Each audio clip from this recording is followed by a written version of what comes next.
to have all of you with us. Greetings, greetings. And I see that we already have almost 300 people coming into our webinar room. So welcome, and we're about to start the show.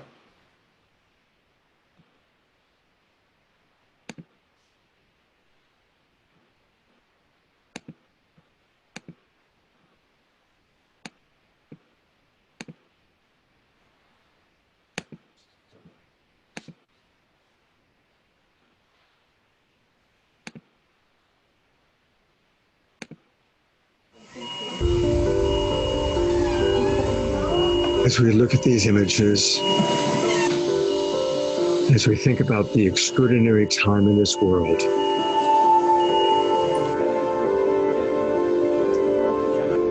we remember the beautiful line that we are the ones we've been waiting for. And this is the time we've been preparing for. Nobody knows for sure exactly what it truly means, how long it's going to last. But what we do know is we have each other. And so welcome to Saturday Night Live for the Global Peace Tribe. This is your chance, our chance to come together in community, where we're going to have music. So walk together, take my hand and we will heal this land. Inspirational speakers. Recreate, reimagine, renew, relook, respect, and regenerate. Wisdom jewels. Let yourself become intolerant of apathy, intolerant of injustice. Let yourself become intolerant of ignorance. And even some comedy. With all of this light energy, not only will you be able to heal souls, but I bet you'll be able to re-soul heals. And some magic. Are you ready? Here we go. Let's count to 3. Everybody, here we go. 1, 2, 3. Solved. Yes. Recognizing that the greatest magic is how we can all be together, no matter where we are geographically, sharing in the universal language of love and music. With all things I am one. With all things I am one. And learning from these extraordinary speakers coming into our show. We are the imaginal cells connecting right now, and they find a new way of connecting. Well, maybe we're not connecting out on the streets and we're not connecting at big concerts, but we are connecting through the globe right now. There are people all over this world in this moment together, this moment when we are beginning to awaken in the chrysalis to who we are becoming. Thank you for joining us. The show is just about to begin. With all things I am one. With all things I am one. With all things I am one. With all things I am one. With all things I am one. With all things I am one. Welcome, everybody. And we have such an amazing show tonight. You know, each week is so special. When people ask, what are we? I like to say we are an inspirational variety show. And during this extraordinary time, there's nothing like inspiration from music and the speakers you're going to hear from today. I want to welcome, we have 365 people in our webinar room and thousands watching on Facebook. For those of you in the webinar room, please use the chat box and tell us your name and where you're from. It's really fun to see where people are from. In the chat box, you can find usually if you go down and take a look. And we also going to be sending out some messages to the chat box. The last thing I want to just say is we have a wonderful, ever-growing set of partners. And we're really excited that this is the first time that our show is being carried by Awake TV. And we're really excited about our growing partnership with them. We'll tell you a little bit more about them later on in the show. And now it's my pleasure to turn it over to the woman who works very hard to make this happen. My partner in Saturday Night Live for the Global Peace Tribe, Deborah Giusti. Thank you so much, and with such a heartful welcome to the show, which is going to be amazing again, with incredible top speakers, musicians, comedians. It's definitely an evolutionary variety show that's coming to you in this very challenging time, but we believe very evolutionary times. We believe it's so important for us to come together and still affirm a positive reality through all this. A lot of us believe we are in a cocoon that we've all come for, and we're a part of a major shift that's happening. And the more we can come together in heart and spirit and affirm the positive values and the positive evolutionary concepts that we live by and want to move forward, this is going to be important for everyone. It is every week. And so we thank you so much for being with us.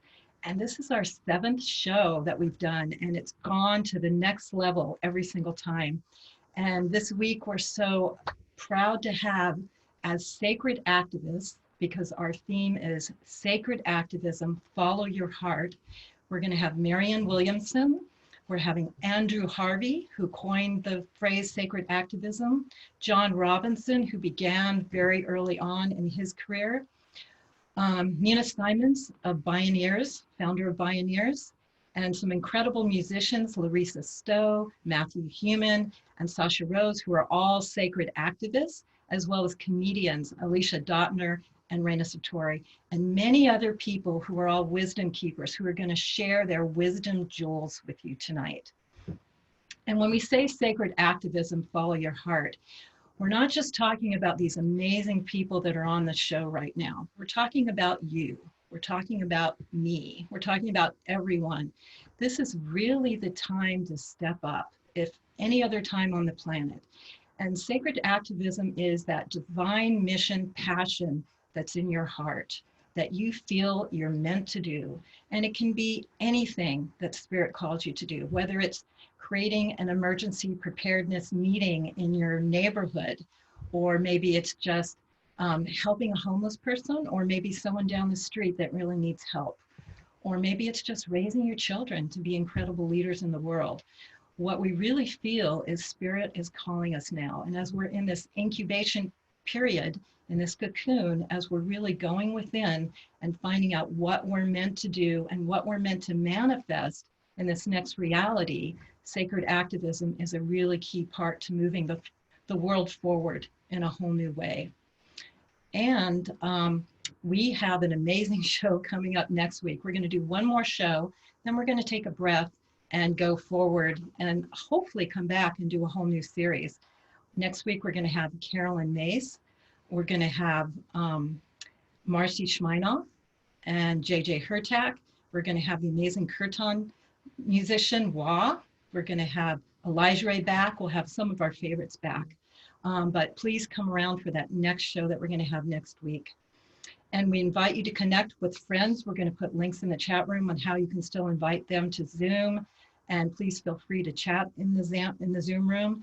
And stay around for the end, where we have community connections, where you can actually come on the gallery and give your 1-minute wisdom jewel of what you feel is so important to share at this time, or what your sacred activism calling is. And we operate this show in the principle of new paradigms on many levels. And that includes using the gifting economy. So we're giving this show to you as a gift. And we request that you give back to us at whatever level you feel your heart calls. And we take that income, that green energy, we use it for producing the show in the future, but we also redistribute it to nonprofits that are really helping on the front lines. And we've been able, because of your amazing donations, to give away thousands of dollars. So we appreciate that. And right now, I'd like to invite my other partner, Ken Kaufman, who produces the New Living Expo every year in April. He wasn't able to do his show this year, but he's coming back in October to do an incredible show, and he's helping us produce this show for you. And he's helping us to find those nonprofits that can really help at this time to give back to us and support our community. So Ken, thank you for coming on. Thank you, Scott and Deborah, and everyone who's logged on so far. It's going to be thousands of people. We so appreciate you taking the time out tonight and enjoying something different. If you haven't been with us before, you're in for a great surprise. We are so honored to have a legendary like Marianne Williamson with us. And this want to remind everyone, she's going to be one of our keynote speakers for the show on 10/10/2020 weekend. Also with her, we're going to have Michael Beckwith and John Gray, who was on one of our shows a few weeks ago, and David Wilcock.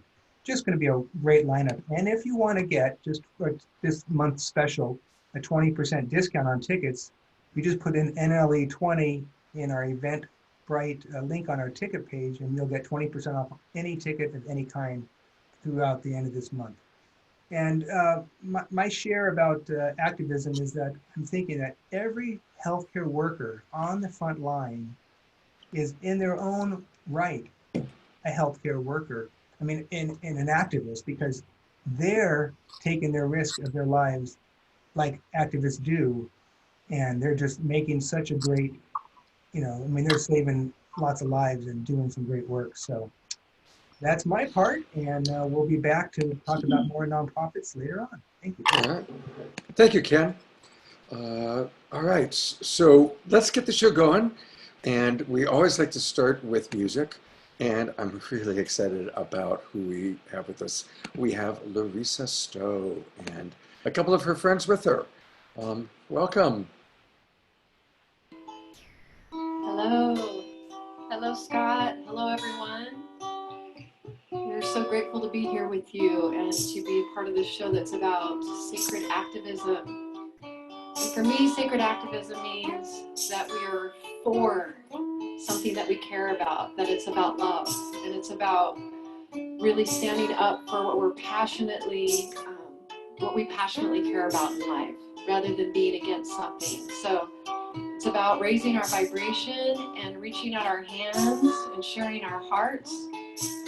And Gandhi, this is one of my favorite examples, is that in South Africa, when there was this oppression against the Indians, Gandhi made friends with the Prime Minister, General Smuts, who was at the time about oppression of the Indians, and he would not give up with showing up and having conversations that came from a place of love and bridging friendship with General Smuts. And eventually General Smuts changed his mind and dropped his thinking and dropped into his heart. And when he was asked how Gandhi changed his mind, he said, "He didn't change my mind, he changed my heart." And that's what I think of as sacred activism. It's heart work, it's love work. And in that, we sing, I need my mic. The Peacemakers, Give Vintage Night. Tap on our hearts.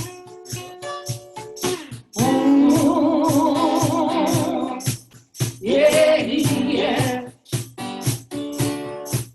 Oh, hey, yeah. Hey, yeah. Love, love, love, love, love. Your enemy. Love, love, love, love, love. Your enemy. Yeah, yeah. Do good, good, good, good, good to those who hurt you.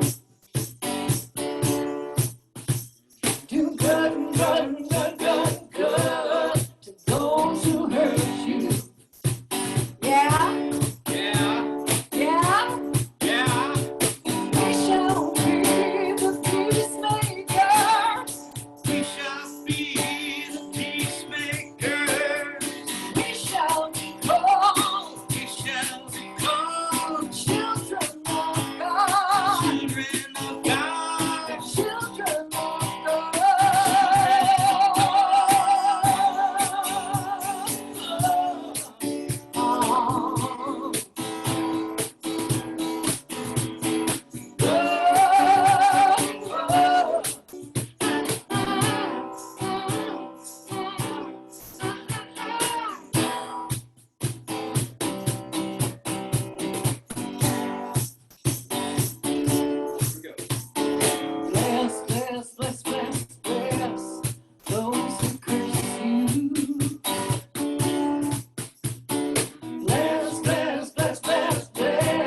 ideas out there and being so into what we believe that we can't hear what others are saying? Or does it mean that we can become even more curious and like filled with wonder, trying to understand, trying to connect and understand someone else's suffering or their pain? And if we can do that, then we can begin to build bridges if we come from curiosity. And if we do that, then together we are evolving consciousness. And it goes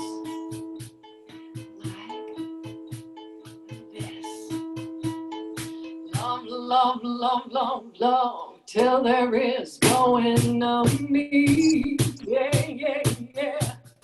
Love, love, love, love, love, till there is no end of me. Yeah, yeah, yeah. Do good, good, good, good, good, till goodness becomes you. Do good, good, good, good, good, till goodness becomes you. Yeah? Yeah. Yeah? Yeah. We shall be the peacemakers. We shall be the peacemakers. We shall become. We shall become the children of love. The children of love.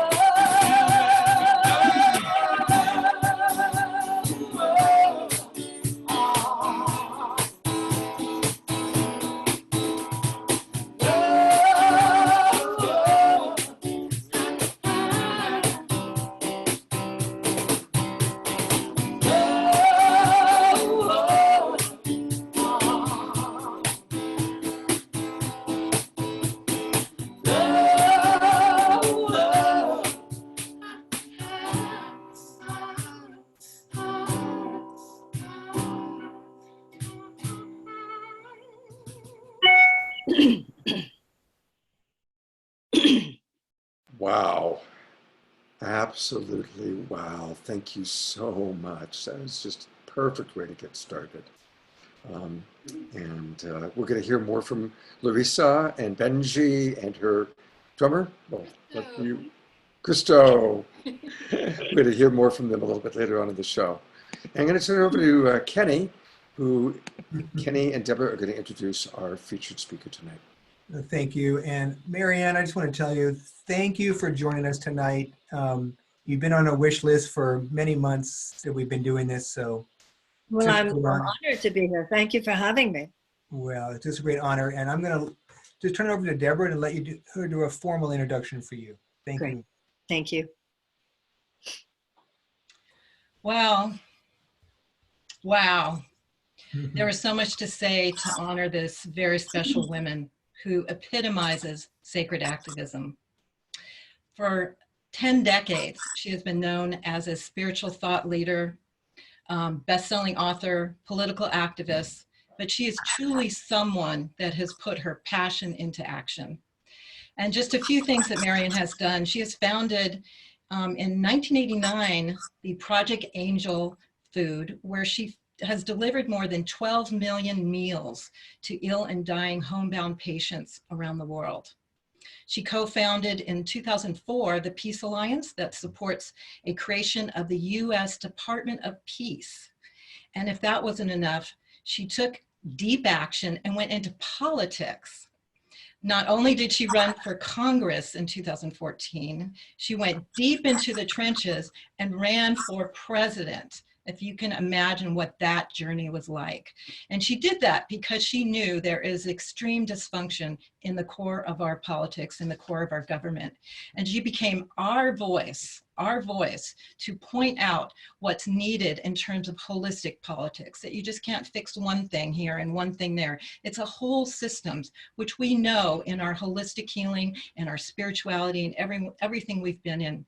And if you can imagine what she's been through, we are so thrilled to honor her. She brought up topics like the reparations for slavery, which is a really touchy thing that most politicians won't touch. And she's speaking the truth of core dysfunction. And because she's our voice, I am so happy to have her here with you now. So Marianne, thank you so much. And with Thank so you. much love, I present Marianne Williamson. Thank you. Thank you so much, Deborah, for that very generous introduction. And it's just exciting. As I said before, it's an honor and it's a lot of fun to be here with old friends like Andrew and John and Ken and all of you. So thank you so much. And I think what you're doing is so important. I'm reminded of a line in the Course in Miracles where it says that an idea grows stronger when it is shared. And as you said, Deborah, at the very beginning, and many of the things that we're talking about here tonight are ideas that all of us already believe in. But as Andrew coined the phrase sacred activism, we have to take the sacred now and make it active. I've been saying for a long time that the era of data collection is over. I see that someone in the chat room is referring to my book, A Politics of Love, which certainly has to do with how we activate the sacred in terms of the world that we live in. The era of data collection is over in the sense that there's so much that we all already know now. And a lot of the spiritual principles that inform books that we've all read, tapes that we've all listened to, now it's time to apply these principles in deeper ways than we ever have before, and also in ways that go beyond the personal self. That's really what the evolutionary leap and challenge and invitation is as we move deeper into the 21st century. To take a lot of the principles that we're all already familiar with and expand our sense of their applicability, not only to how these principles affect my life, but how these principles affect the species. Not only how we manifest the future that you want or that I want, but the future that is the only survivable, sustainable option for our children and our children's children and the human race as the 21st century unfolds. So some of the spiritual principles that I'd like to focus in on are the following. First of all, the universe is intentional. It is always moving in the direction of a greater good. That is the intelligence of the universe. The universe is driven by a divine intelligence or love. But free will means that in any given moment, we are choosing. Sometimes we choose consciously, sometimes we choose unconsciously, but we choose whether or not to align our thinking and our behavior with that divine intelligence that is always moving towards greater love. The universe is self-organizing behind that greater love and intention. That's why an embryo is already programmed to become a baby, and the bud is already programmed to become a blossom, and the acorn is already programmed to become an oak tree. Similarly, you and I are already programmed to become the highest, most creative manifestation of our potential in this life. However, free will means that unlike the acorn, unlike the embryo, and unlike the bud, you and I can say, no, don't want to. You and I can separate ourselves from that divine intelligence and think ways that are counter to it and behave in ways that are counter to it. But what is called in the East karma, what is called in the West cause and effect, means that all thought creates form. If I think with love, divine intelligence, co-create, meditate, pray, get my guidance from within, go out there to extend love, then that is what I will create in my life. And that applies not only to me, but it applies to us, because we collectively co-create as well. On the other hand, if I decide not to, and I think without love, and I behave without love, that will create form too. And that will come back to me as well. So the healing is on the level of cause. God himself will not violate the principle that he created by changing the effect unless we're willing to change the cause. Now, what happens in the human body? To me, this is such a profound representation of this principle. Every cell in the body is guided by natural intelligence. Every cell in the body is guided to its full actualization, and within its full actualization, it is assigned. Some cells are assigned to the lungs. Some cells are assigned to the bones. Some cells are assigned to the heart. Some cells are assigned to the pancreas. But wherever the cell is assigned, it then collaborates with other cells, and together they serve the healthy functioning of the organ and the organism of which they're part. But every once in a while, for reasons that scientists understand to some extent, don't understand to some other extent, every once in a while, a cell disconnects from its natural intelligence, disconnects from that collaborative matrix that forms a healthy body, and instead goes off to do its own thing. Now, what do you call that? When a cell disconnects from its natural intelligence and goes off to build its own kingdom and bring other cells around it that are basically as disconnected from their natural intelligence as is the first one. That's called cancer. It's a malignancy. That is not only a malignancy, that separation from the collaborative nature of the divine order of things is not only a malignancy in the body, it is also a malignancy in consciousness. And that is what has happened to the human race. We have been infected by a malignant consciousness, and that malignancy is a thought. And that thought is, it's all about me. And so we have forgotten that as a human race, our natural intelligence flowing through us leads us to work together. None of us could have done this show tonight by ourselves.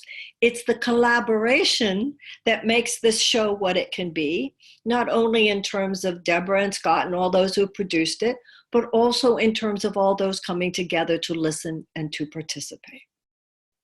That malignancy of consciousness, where all of us are separate, doing our own thing, rather than collaborating to create the healthy functioning of that which is bigger than any of us, that is where we stand as a human race right now.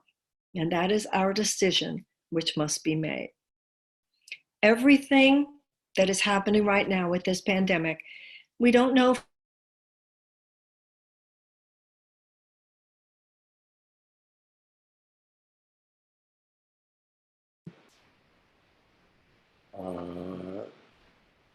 hopefully she's going to come right back.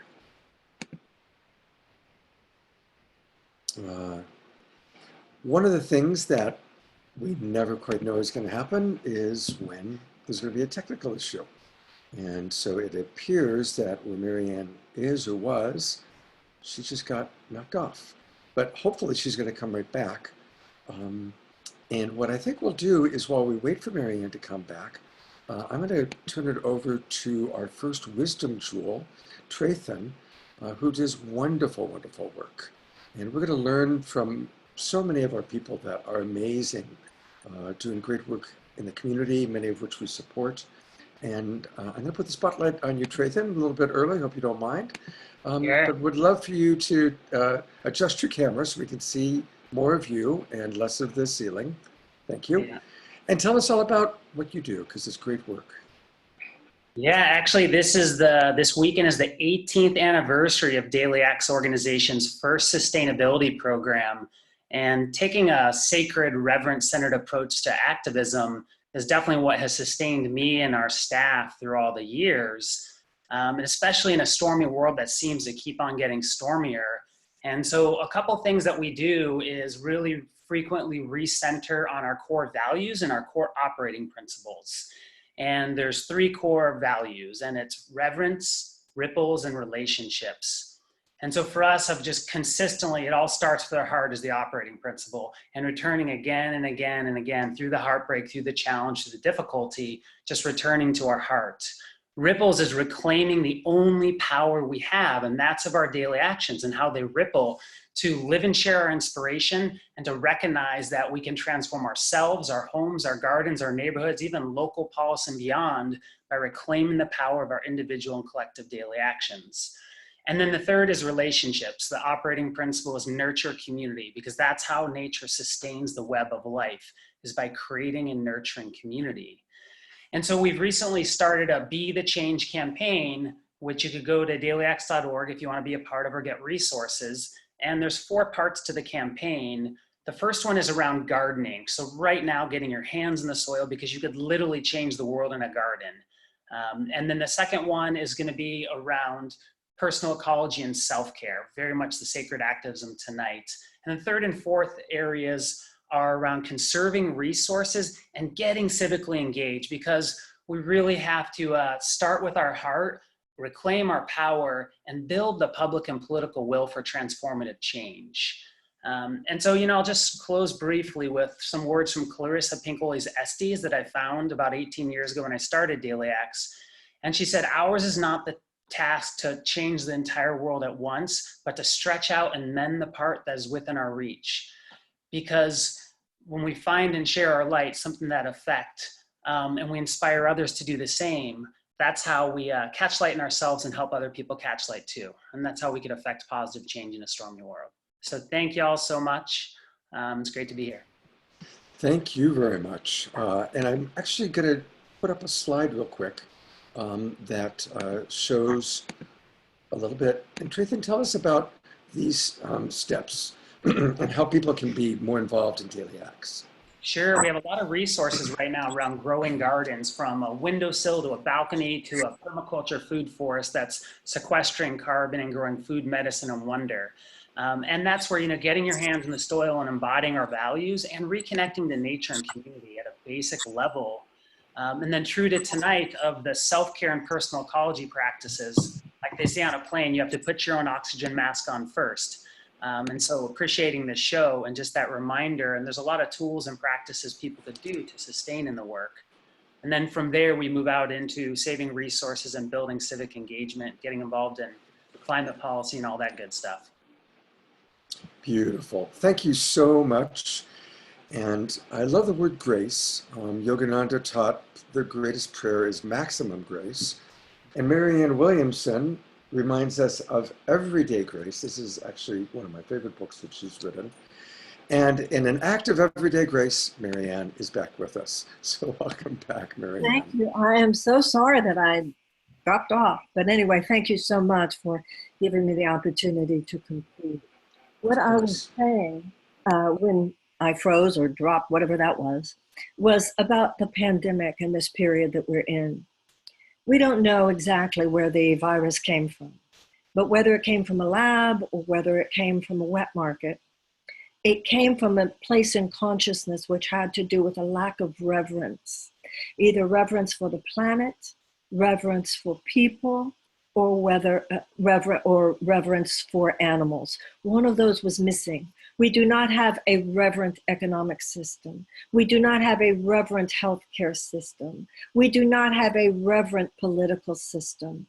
Rather, these systems which now guide public policies on this planet are without reverence for life, without moral or ethical responsibility to the people, to the planet, to the animals. And we are now reaping what we have sown.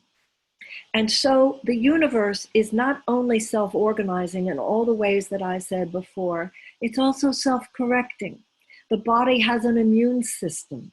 The psyche has an immune system. And civilization has an immune system.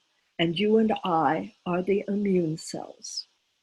So right now, as we think of ourselves as immune cells, that to me is what sacred activism is. Each and every one of us, through prayer, through meditation, through forgiveness, through spiritual practice, are guided, just as every cell is guided, one to the pancreas, one to the lungs, one to the heart.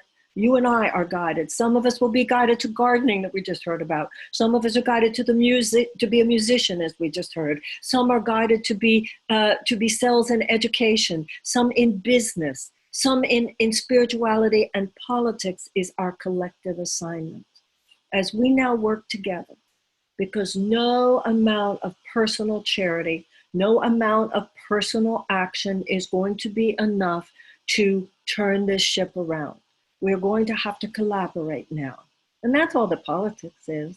All that politics is, we should think of it as a sacred thing. You know, at the very beginning, we heard about Gandhi. Gandhi said that politics should be sacred because everything should be sacred. It should be a way that we come together as we're coming together tonight. And just as so often we visualize what we want for our lives, it's time now to visualize what we want for the planet. Just as we have these intentions for our lives, we should have an intention for the planet. Just as we manifest what we want in our own individual lives, it's time for us to expand all that and come together and make manifest a sustainable and survivable world. We do that through atoning for our lack of reverence, even though we might have ended individually, and I think most people are decent, good, dignified people. But we have not been thinking enough over the last few decades about the public policies that guide the collective and have an effect on millions and millions and even billions of people. It's not enough for us, particularly those of us who are Americans, to talk about how we want to be the peacemakers and sing about being the peacemakers when millions of people all over the world are looking at us and thinking, what are you thinking? When for the sake of a $360 billion arms sale to Saudi Arabia, you are participating in a genocidal war in Yemen. And so it's time for us to mature. And I believe that this is the time, that's what the meaning in many ways of this pandemic is, this crisis moment. All of us get to think more deeply. All of us get to reflect. All of us get to reset. And on the other side of this, my hope, my prayer, and I believe what all of the things that we're talking about here tonight and such beautiful, this is such, you know, is described at the beginning of the evening as a variety show. It's a kaleidoscope. One person coming with the music, and one person coming with, talking about the animals as John will do, and the food. One person talking about sacred activism as Andrew will do. This is a beautiful thing, but we have to do more than talk. On the other side of this, we need to get going. We need to recreate the world in which we live. And so, I'm so grateful that this is a place where I can actually ask that you join with me. That's what we're doing here together, because we know that the most creative place is not just in the mind, but in the heart. And that has already been said here tonight as well. And so let's all take a deep breath and close our eyes. And see in the middle of our mind a little ball of golden light. And we watch this light as it expands and covers the entire inner vision of our mind. And into this golden light we step, standing in the presence and before the power of the great creator of all things. We atone in our hearts, not only on our own behalf, but on behalf of our nations and our world, for our lack of love. And in this moment, we are ready to begin again. And we pray for a great wave of forgiveness and purification to come upon all our minds and all our hearts.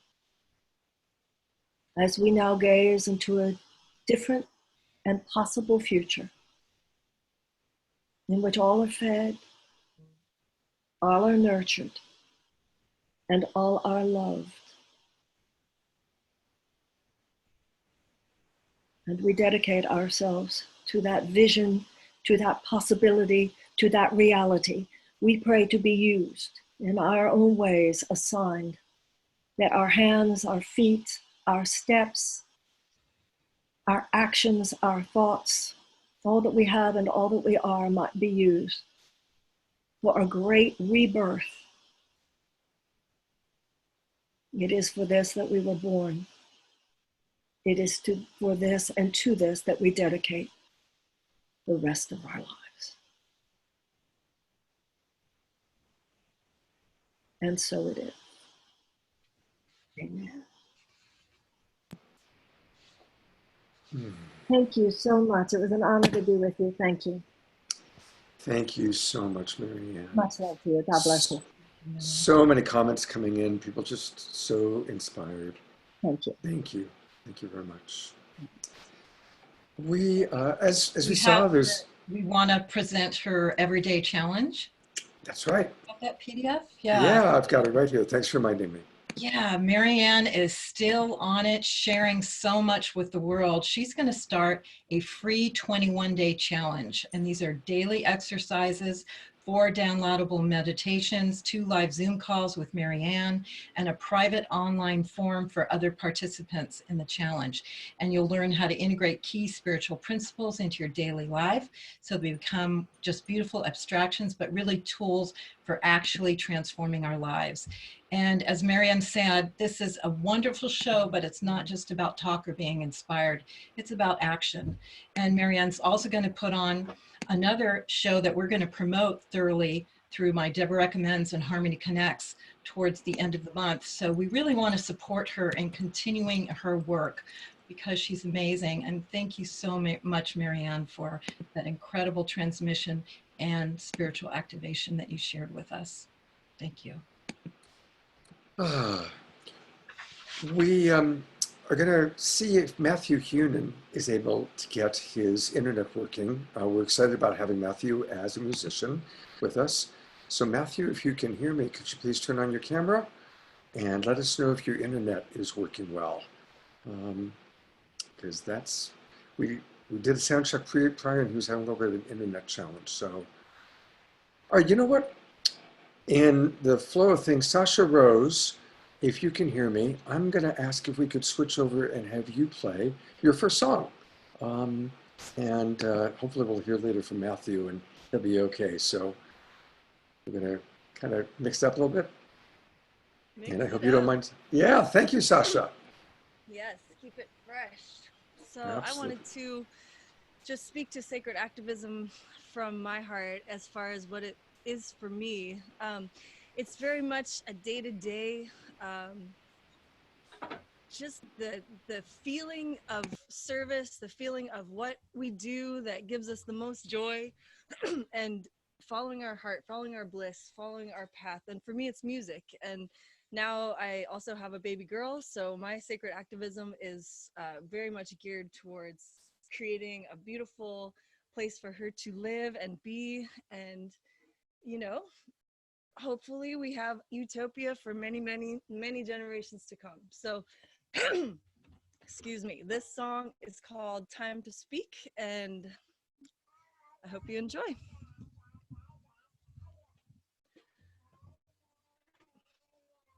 Thank you.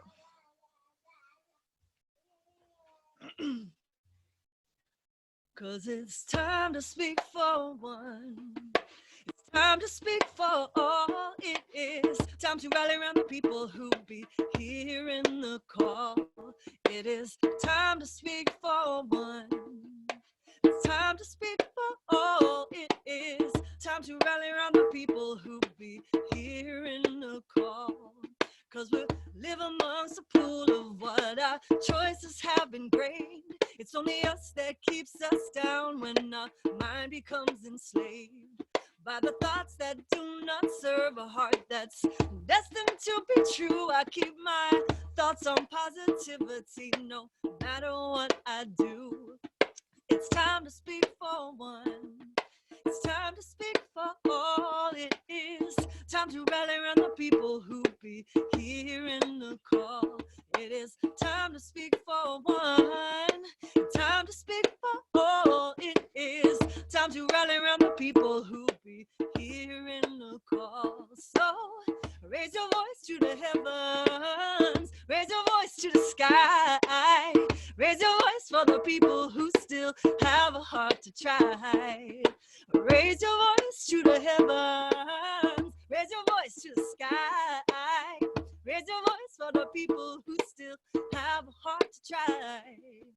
We're picking up the pieces of this land of broken dreams. Witness to the fabric torn apart at the seams. But through the concrete grows a flower. A seed of hope has found its place, and we are trusting that creation governing everything in grace. 'Cause it's time to speak for one. It is time to speak for all. It is time to rally around the people who be hearing the call. Oh, it is time to speak for one. Time to speak for all. It is time to rally around the people who be hearing the call.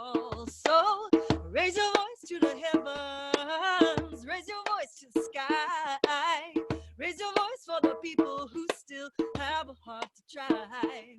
Cause the mind has its reasons for holding on so strong to actions and thoughts that no longer belong. But in the essence of this freedom, it burns to the ground, leaving only the ashes and the purest of sound. Cause it's time to speak for one. It's time to speak for all. It is time to rally around the people who be hearing the call like you all. Time to speak for all. Time to speak for all. It is time to rally around the people who be hearing the call. So raise your voice to the heavens. Raise your voice to the sky. Raise your voice for the people who still have a heart to try. Raise your voice to the heavens. Raise your voice to the sky. Raise your voice for the people who still have a heart to try. Like each and every one of you. Thank you so much. Oh, thank you so much, Sasha Rose. And she'll be back for another song a little bit later in the show. Thank you, Sasha. And thank you for jumping in so quickly. I appreciate that. So we have another amazing woman to share with you, who has been an amazing sacred activist for many years. Nina Simon is the co-founder of Bioneers, who is an incredible, important conference that's been going on in October in the San Francisco Bay Area for over 20 years now. It brings together worldwide people that are on the forefront of assisting our ecology, our society, and everything that can create a sustainable and healthy life. And if anyone knows what it takes to produce a conference like that, it is a huge labor of love and a huge spiritual mission calling. And not only does she do that, but she works with women. She's a social entrepreneur, passionate about the sacred restoring of the feminine masculine balance in our world. She works with Indigenous wisdom, leadership, ending racism, co-creating beloved community. And we're so happy to have her with us tonight. So I present to you Nina Simon. Thank you so much, Deborah. And thank you for having me. And thank you all for your time and attention. And Sasha, your song was just beautiful. And I really want to thank Andrew Harvey for coining this phrase, because for many, many years, I didn't consider myself an activist. I thought, well, it's not my way to go out and protest and get arrested. And I thought those were the only people that I considered to be activists. And then Andrew Harvey really named this place that I have always made all the major decisions of my life from, which is the combination of heart and spirit. And so thank you, Andrew, for that. And so I guess what I wanted to say is, you know, my path has been kind of like a tree. I have had many chapters that I'm really grateful for, and I want to name some of them just because they've all been heart-informed and devotionally informed. Really, I got involved with Bioneers after helping to start a company called Seeds of Change, when I fell in love with the natural world. And for about 5 years, I served the sacred biodiversity of life on Earth. And it was one of the most spiritual paths I've ever been on. And then we started this thing called Bioneers, which Deborah talked about. And it's a wonderful resource online and all over the place of podcasts and videos. And really, it's a way of lifting up the people who are co-creating the next human civilization. Because we knew, even 30 years ago when we started Bioneers, that our civilization was in peril. We knew that the globe was warming. We knew that pollution was run amok. And we knew that if we didn't start taking a stand on behalf of the sacredness of all life, and really learning from our Indigenous elders how to live in right relationship with the earth and each other, we were going to be in trouble. So we started lifting up all these people who had amazing solutions and visions. And Trathan is one of them, and Melanie Damore, who you'll hear from later. And so I've had the great good fortune to help create platforms for amazing people like all of you. And really what I've come to believe is, as Marianne said, I do believe we were all born for this time. I believe it's a really important time to remind ourselves that what we do inside and what we do outside are intimately connected. And I believe that this COVID-19 pandemic is a huge opportunity for a reset and for a review and for really checking in with ourselves about what do we most love and what are we most devoted to, and how can we bring ourselves to serving that. Because actually, I think we're in a moment where all life on Earth is dependent on us, and where we as a human species have the opportunity to decolonize our minds and our belief systems from a bunch of stuff that we've inherited that we didn't choose, and free ourselves to really be the co-creators of this next world that's coming into form. And it needs to be regenerative, but it's a huge opportunity to reinvent everything about human civilization, from our economy to our politics, from our racial dynamics to our intergenerational ones and our sexual ones, right? All of it is up for review, and what an amazing co-creative time that is. So as Deborah said, I mean, I've traveled many paths in my life. Recently, the most sacred really was helping my mother through the end of her life. And I'm so grateful that I was able to listen to my heart and stop all my work stuff and show up for her in what was both the most painful and the most sacred passage I've yet to be through. And frankly, I share that with you because we're all in a time of loss and of suffering. And I believe that part of our challenge right now is to feel everything that's going on and to keep noticing what makes our flame grow brighter and what sparks us to get involved, and to each choose action in our own ways, in our own spheres, whether they're creating arts on behalf of the new world, or being a teacher, or being a caregiver, or a million other pursuits. As Rumi said, there are a million ways to kneel and kiss the ground, and I hope we all get inspired through the course of this beautiful evening to bring whatever our deepest love is and connect it with a need for reinvention in the world, and trust that the nexus of those two things is unstoppable, because we will be. Thanks all. Thank you so very, very much. We're going to put into the chat box some wonderful links and ways that you can get more information. And thank you for the wonderful work that you're doing. It's really, really valuable. Thank you. My joy and honor. Great. And is there anything in particular, we always like to give people a call to action. Is there a specific call to action that you have that you'd like people to take? Well, really, I would say vote with your hands and your feet. Vote in whatever way your heart guides you and your spirit informs you. Vote in whatever way your ancestors and your dreams guide you, because the earth is ringing off the hook and we need everyone's voting now. That's all. Thank you. Thank you very much. All right. Ken, I'm going to turn it over to you for a moment to introduce and talk a little bit about one of our projects that we are supporting.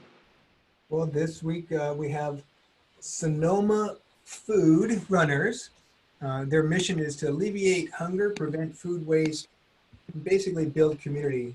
They really walk their talk, and they provide a lot of food basically for Sonoma County. They take food that otherwise would be thrown away, and they make great use of it. And if they're on the camera, they can talk a little bit more about it for a minute. And there it is, just putting it up. So yeah, I think, and what's the name of the fellow who is with Sonoma Food Runners? He's here. Okay, great. I'm unmuting you and putting the spotlight on you. Welcome. I'm not used to seeing myself. I apologize on there. Sonoma Food Runners, we've worked through just to give a little history, the past 4 fires, the power outages, and now the virus. We pick up excess food from everybody. We even pick up excess food when shelters get too much food of something. We'll take it to another shelter or place of need where they need it. So we shuffle food around just so everybody gets fed and everybody gets their needs met, and none of it goes to waste to that horrible landfill, which creates methane gas, which we don't need in the air. We partner with a lot of different people, and when we deliver the food, we don't just drop it off.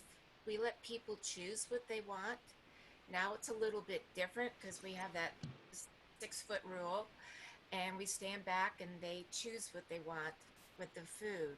I think the power of choosing, even when you're going through hard times, it's good. To me, it helps them respect the food and where it came from. And it also shows that they still can choose what they choose to eat. It doesn't have to be just what's given to them.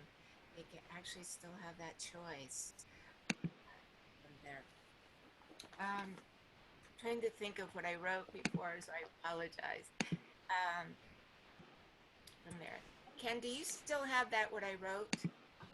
I think you've said plenty. I think that gives people an idea of what you're doing, the great work you're doing. I think that's basically, we just want to get a little gist of what it is that Sonoma Food Runners does, and providing food for people who can't afford it. And, you're really helping out a lot of people. And so contributions tonight will go toward your fund. So thank you for sharing. That was great. That would be great. Thank you. Thank you. All right. We're going to see if Matthew Human's internet is working. Matthew, I'm going to put the spotlight on you. And how's it going out? Where are you geographically? Hello, can you all hear me? Yes, we can. Great. I'm in Costa Rica.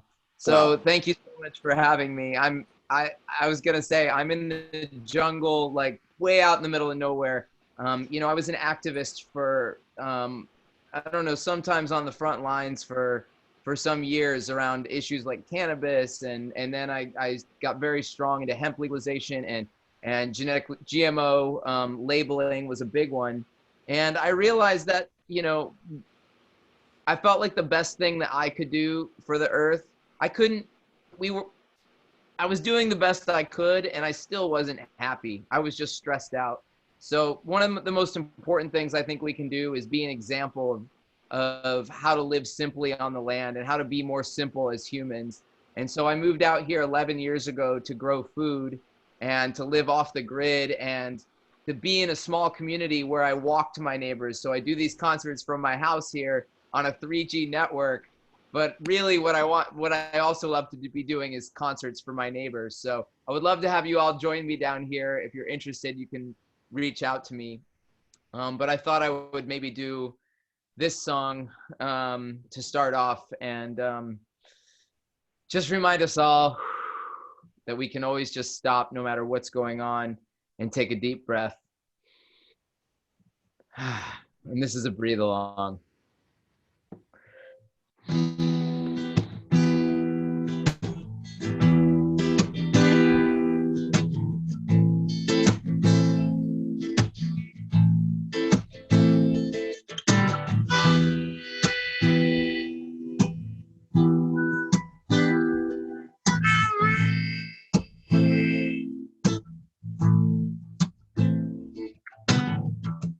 Once upon a time, there was a people who forgot how simple life really was. Instead of sitting around with families, there was individuals sitting around boxes and screens. We forgot how to grow our own food, and hunting was replaced by factories very cruel. And everything seemed to be divided by plastic, made with petrochemical oil, which was extremely toxic. And people also ran their cars on that oil, which polluted the air and the water and the soil. But the ones who benefited didn't care about the earth. They were only interested in how much the oil was worth. When they started running out, they started fighting for control to secure the world's alive. Petroleum was the goal, so they assembled their armies. Wars destroyed life, they hid the truth from the people, kept it out of their sight. And millions of people were betrayed by these lies. They killed each other and watched each other die. Entire cultures were destroyed before our very eyes. We just sat around and watched the fire fall from the sky. All the time we knew that it could happen to us, so we were living in fear. We were on the same bus, invading other people. We created more enemies, but they believed that they were doing it to make themselves free. This is the world that I grew up in, so you understand my brain when it begins to spin. Searching for solution, a better way to be, and I think much clearer when I begin to breathe.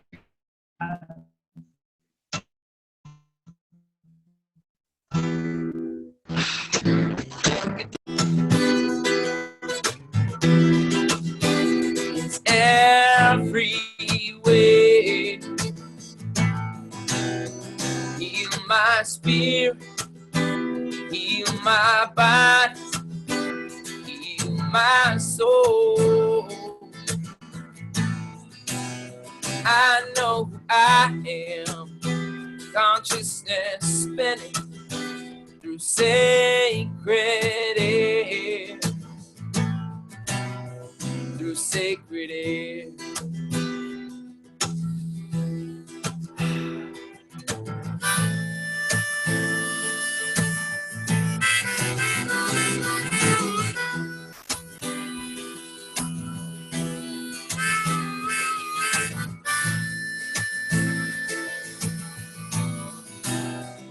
Yes, and it's time for us to believe who we are. The shamans, the healers, whatever your call is, actualize and realize that we come here to balance these violent times. Warriors of peace, ambassadors of love, always staying centered when push comes to shove. Third eye wide open and dancing the music, accepting our powers and knowing how to use them.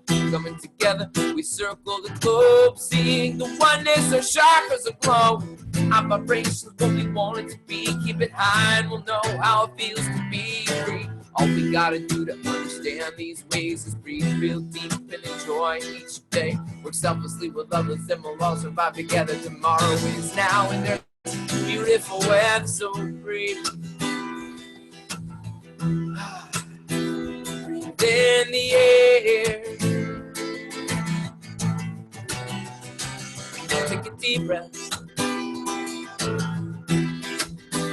It's everywhere.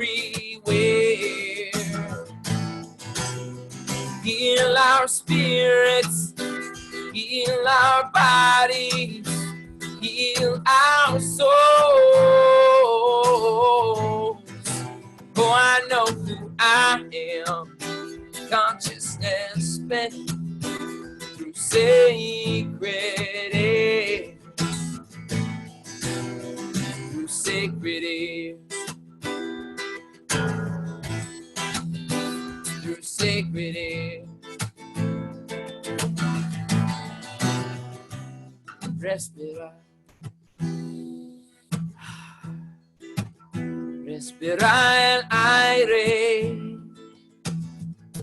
Tome un respiro profundo. Están todos partes. Sana mi espíritu, sana mi cuerpo, sana mi alma. Yo sé quién yo soy, conciencia cerrando a sagrado aire. Through sacred air. Through sacred air. Through sacred. Through sacred air.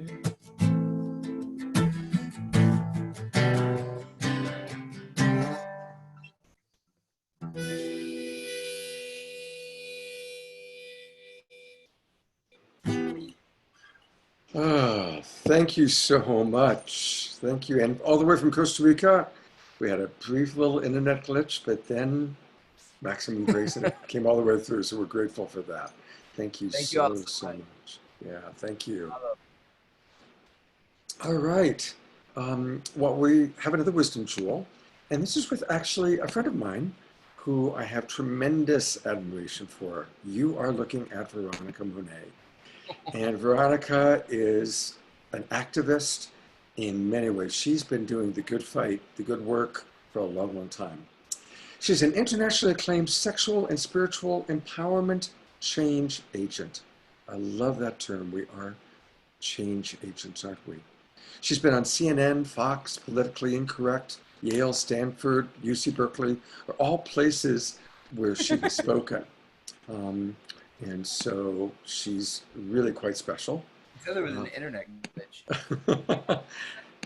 Just a reminder to keep, I'm going to try and find him and mute him. Human, you gotta mute yourself, partner. Thanks. Back to Veronica. She began her activism in college, where she volunteered for a domestic violence shelter. And since then, she's been a really vocal and often highly visible spokesperson for sex worker rights, as well as LGBTQ. Today, her activism includes working for John and Ocean Robin's Food Revolution Network to bring consciousness and compassion to our food choices. And we're going to be hearing from John a little bit later in the show. But right now, Veronica, thank you so much for joining us. Oh, Scott, thanks so much for having me here. It's an honor and a privilege. And I'm just grateful to be with all of you from around the globe. What a wonderful, wonderful moment this is. It's also a really trying time for all of us. And there are times as an empath, I can feel the pressure of 7.8 billion people trying to figure out what their lives are going to look like tomorrow. And also just trying to cope with today. So there's a certain amount of grief that I know, whether we're conscious of it or not, whether we're feeling directly impacted in really adverse ways, I think we're all picking up on that planetary grief right now. So, and I love the topic tonight that we're going to be talking about, sacred activism. Really resonated with what Marianne shared about collaboration, talking about the cells of the body. And I think that it's really important that we look for all the ways in which we can partner, not just with each other, and not even just with the other sentient beings on this planet, although I think all of that's incredibly important. But I think it's really crucial that we develop a spiritual practice that is perhaps a little bit different than the ones that some of us might have been exposed to when we were growing up. I'm specifically talking about our relationship with the divine and how sometimes in prayer we have learned to come to our version of God or Great Spirit or the goddess, whatever terminology works for you, perhaps your higher self, with some supplication where we're actually kind of entreating the divine to help us or assist us. I think that energy sometimes puts us in a place where we're almost kind of begging or wishing. I think the better energy for us is to partner with the divine. So with that thought in mind about actually being in partnership with the divine, I want to offer my favorite prayer. I find that the Serenity Prayer, even though it's been around for quite some time, really speaks to this idea of partnership. And what I mean when I partner with the divine, I'm not only looking for guidance when I go to prayer, I'm also looking to let go, because I don't actually have control over the outcomes. And if I can inhabit that space of letting go, I actually can oftentimes realize better results, and I have more longevity towards my activism because I am not getting bitter or attached or frustrated. I just keep going, keep bringing my best self. So I would love to invite all of you to say the Serenity Prayer with me right now. And it does use the word God. I'm going to use the word God because I've gotten comfortable with the term. I didn't used to be comfortable with it when I was much younger, but feel free to insert whatever word works for you. So I just want to say that now. God, grant me the serenity to accept the things I cannot change, the courage to change the things I can, and the wisdom to know the difference. Amen. Amen. Thank you so much, Veronica.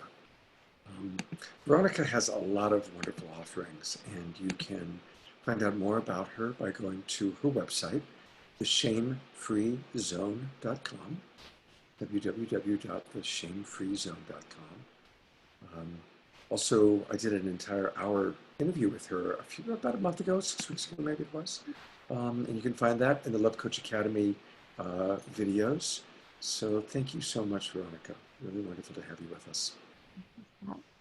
And I'm turning it back over to our partner, Deborah Giusti. So this has been so wonderful, so heartwarming. I love what everyone said. And I'd like to share personally that my form of sacred activism was producing the Harmony Festival for 33 years that happened in Santa Rosa from 1978 to 2011, and was the first transformational festival that grew to 30,000 people. And then from that, I created Deborah Recommends and Harmony Connects. And also I published a book called Activate Your Soul Tribe, because it was in that working with community and sharing with community, I found how potent working with your soul tribe is. So this is a free book I'd like to offer you as a gift.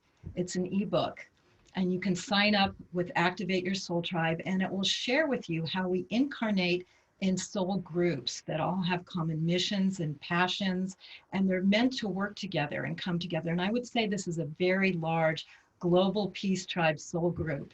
And it will share with you how you have an immediate soul family that is your immediate contracts of your immediate relationships, your business partners, your friends, and also that we're all interconnected with soul contracts. And those soul contracts light up and inform us on how to move forward.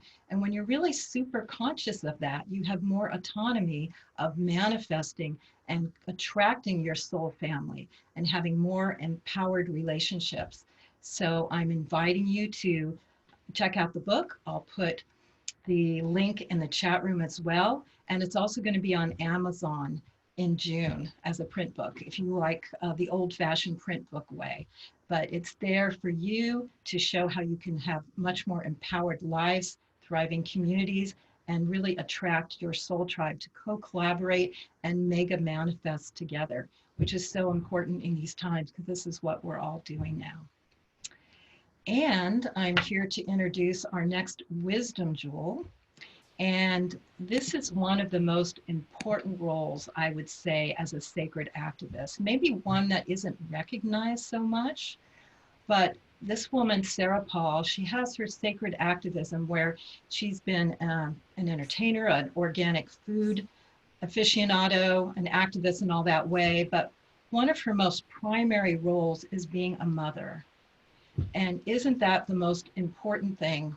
To be totally devoted to your kids, to raise those children who are actually going to walk into and live in this world that we're creating now.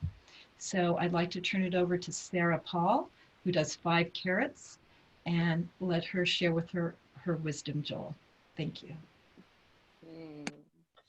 Thank you, Deborah. This has been really amazing. I'm so happy to be here. And yes, I have 2 children, 2 girls. They're 17 and 9.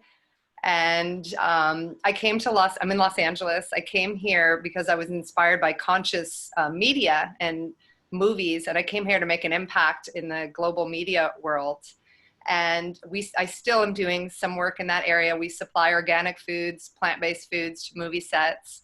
And I definitely believe there's a connection to the content that's being created is affected by the food that producers and actors and people are eating. But it was definitely when I had my daughter and she was in 1st grade that I really, having a child sparked in me another level of activism, because you know, seeing how the institution of school showed up for her and what they were feeding the children and how the curriculum, I started questioning everything. And I became a food activist, and I still am very involved. We have a mission-based company called Just One Organics. We are helping farmers with their food waste by pureeing it and drying it and getting food to hungry, malnourished people. And the other big thing for me, seeing our school system and being involved in that, was the language, and that they called it language arts, but it was missing the art part. It was the reading, writing, spelling, grammar, punctuation. And I thought, well, wait, what about how words make us feel and the power of words? And so when I was 12 years old, I started writing poetry. And so recently I realized that this big part of what I'm here to do is share the words, the language in my poetry. And so I wrote this poem during the pandemic. It's called Enlightened Solitude, and here it goes. The gatherer of the gatherers, the leader of the tribes, we have to get together and save our only lives. The love we have to offer, the peace we have inside, we're missing out on magic. We're even touch deprived. A simple way of living, full of morning birds, spoken words, laughter, tears of joy, have seemed to have been forgotten, replaced by technology and toys. Hiking, swimming, picking flowers, singing, dancing for 10 hours. Riding bikes, loving life, helping one another strive, caring for our soil so that we will survive. Healing is the name of this game we all must play. Ourselves, each other, and the planet, this is the only way. To fix these broken systems that only serve the few, our internal world of magic is where we'll find the truth. So share your gifts and knowledge, find the purpose that you hold, dismantle the program and the lies that you've been told. Inner peace and wisdom, courage, strength, and fearlessness, bravery, determination, a fortitude of bliss. The expression of solitude, in this enlightened moment we conclude, our collective creative power cannot be subdued.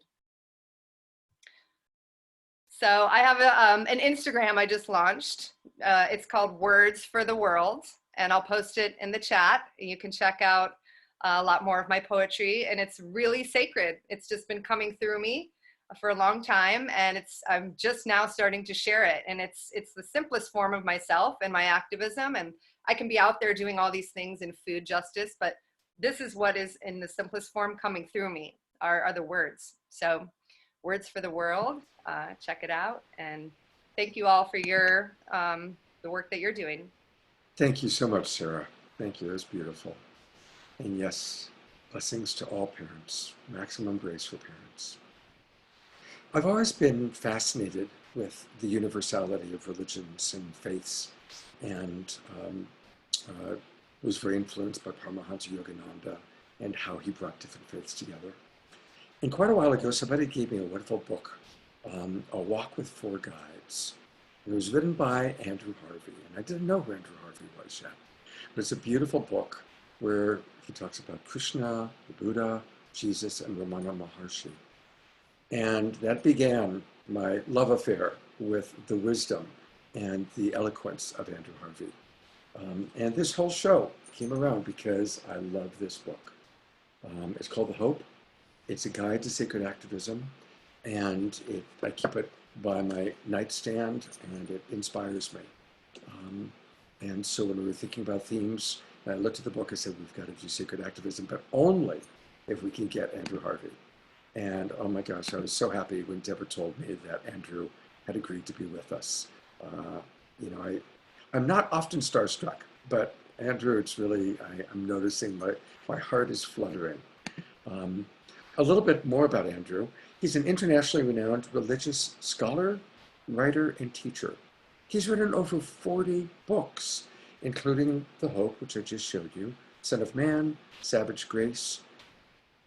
He was born in South India in 1952 and has devoted much of his life to studying the world's mystical traditions, including intensive study of Hinduism, Buddhism, and Sufi mysticism. He's had an amazing life, and thank you so much, Andrew, for being with us, and we're eager to hear what you'd like to share.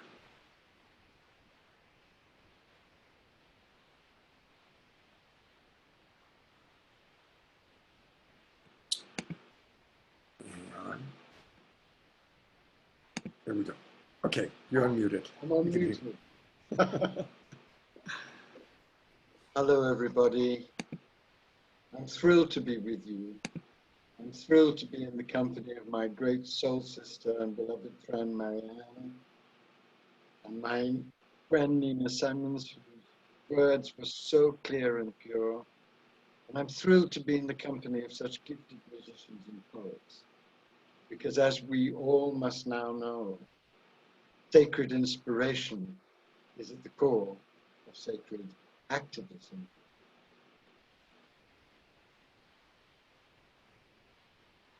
Four years ago, I was sitting with His Holiness, the Dalai Lama, in a garden in Australia. And we were speaking about sacred activism. And I asked him, what message do you think I should give to the growing movement of sacred activism that was engendered by my book, The Hope? What message should be the one that all sacred activists everywhere imprint upon the core of their hearts? And he laughed wildly, first of all, and then he became very concentrated and very focused. And he said, humanity is in danger of extinction. Prepare for the very worst and work tirelessly with joy and compassion for the very best.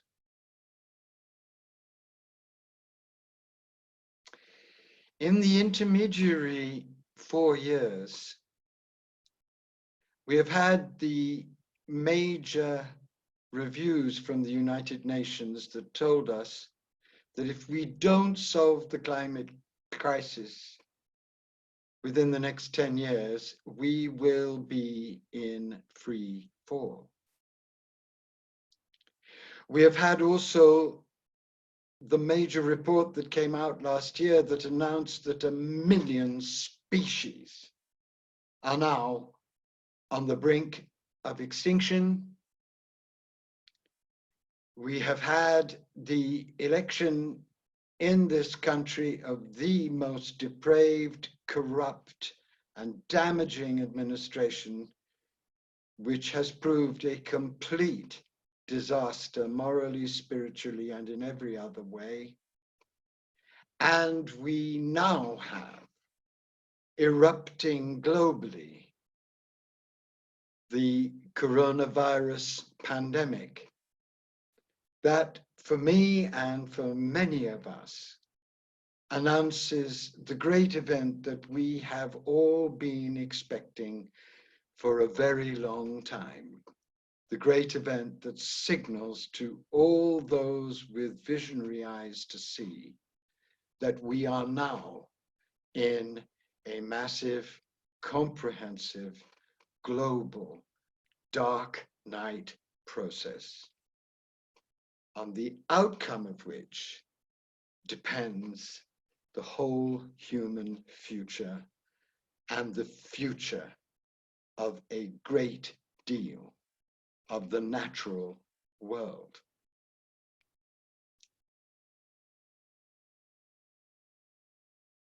I have never been calmer or happier or more grounded or more joyful.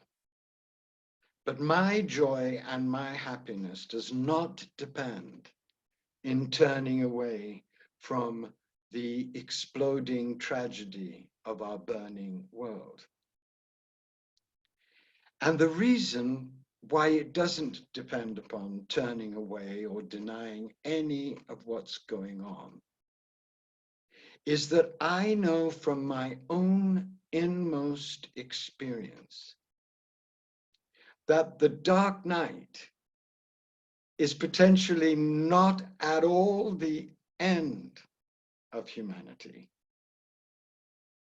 but potentially the excruciating and amazing birth canal of a new embodied divine humanity.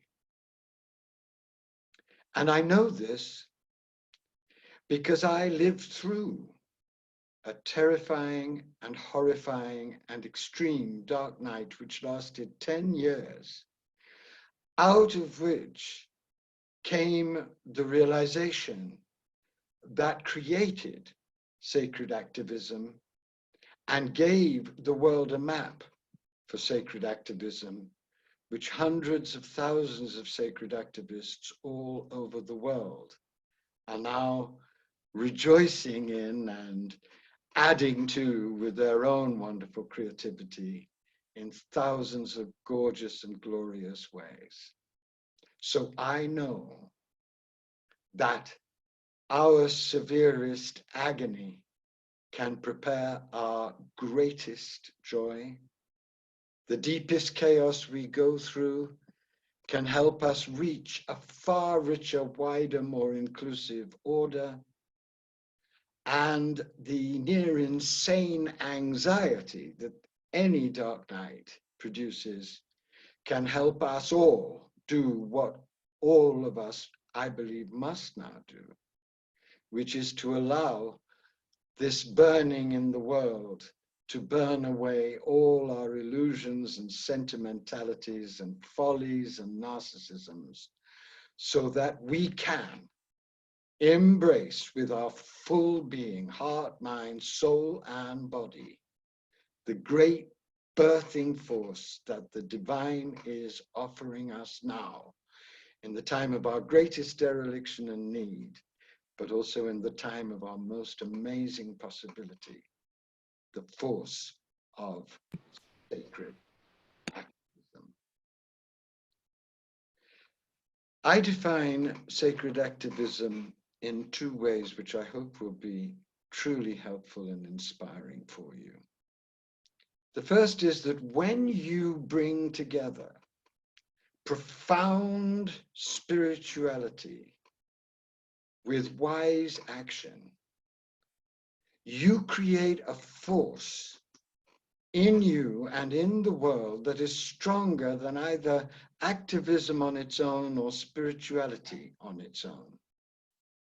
And we've seen in the 20th century what can be accomplished even in dire situations by beings like Gandhi and Martin Luther King and Lech Walesa and Nelson Mandela and Jane Goodall and the Dalai Lama, who have turned up, inspired and inflamed with this force. We've seen how solutions in intractable situations can be engendered and lived out and embodied and installed by this force. So none of us now have any excuse, I think, not to become in our own unique and fervent ways sacred activists. If you love the world, you are being challenged at the deepest imaginable level to turn up in the splendor and fire and joy and purpose of your love and put that love into wise, radical action now with others. The most important thing that I have learned in my journey, which has been terrible and wonderful, is that the only way forward is a way inspired at the deepest possible level by sacred practice and sacred inspiration. A mysticism that floats off into the transcendent and abandons the world in its agony is just a higher form of narcissism.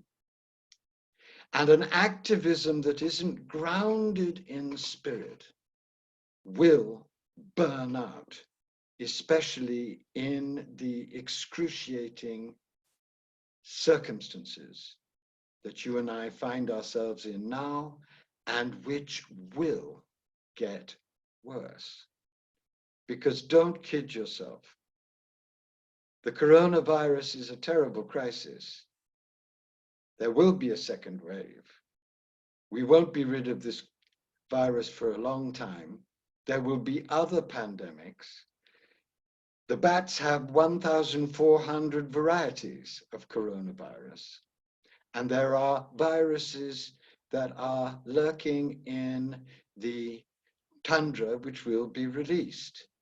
And then there is, of course, the growing crisis of climate change, of horrific inequality, and of radical spiritual impoverishment, and of the increasingly ruthless and despotic and conscienceless actions of an elite that will try and cling to power. But do not despair, and don't be afraid. Because this dark night, I have discovered, is designed perfectly to compel you and I to get very much more intense, serious, and focused about two essential things. Spiritual practice, which we all need to do more powerfully and more concentratedly, and action inspired by sacred consciousness, which all of us, if we're honest, know that we must step up 3 or 4 notches, at least, to be worthy of this vast death crisis in which we are, which could also be the birth canal for a new humanity, but only, please believe me, if you and I get real about where we are, get down with both the agony and the possibility of where we are, and get going with a far greater focus, a far greater selflessness, a far greater urgency, and a far greater and deeper joy and compassion than anything that we have yet imagined ourselves to be capable of. You know this if you're real. I know this when I'm real. And the Dalai Lama, who is real, knows this. And his message, I repeat, is humanity is in danger of extinction. Prepare for the worst, but work tirelessly with compassion and joy for the very best. I'm going to end by the poem of Rumi that I have on my fridge, which gives me courage and chutzpah and ecstasy and fearlessness every day, in the hope that it will inspire you, whom I love and honor and challenge and beg to get real, get down, and get going.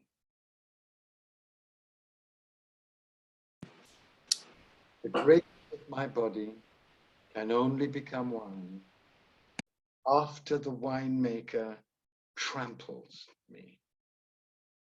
I surrender my body like grapes to his trampling, so my inmost heart can blaze and dance with joy And although the grapes go on sobbing blood and screaming, I cannot bear any more anguish, I cannot bear any more cruelty, the trampler stuffs cotton in his ears and says, it is I who am the master of this work. You can deny me if you want. You have every excuse. But when, through my passion, you reach perfection, you will never be done praising my name. Go through the dark night nobly, feel it all, choose your mission, pursue it fearlessly and sincerely, and that poem will come true in your blood and heart and cells, as it has come true for me. Thank you so much, Andrew. Thank you. Let's just all take a moment and take a couple of deep breaths. That was such a transmission.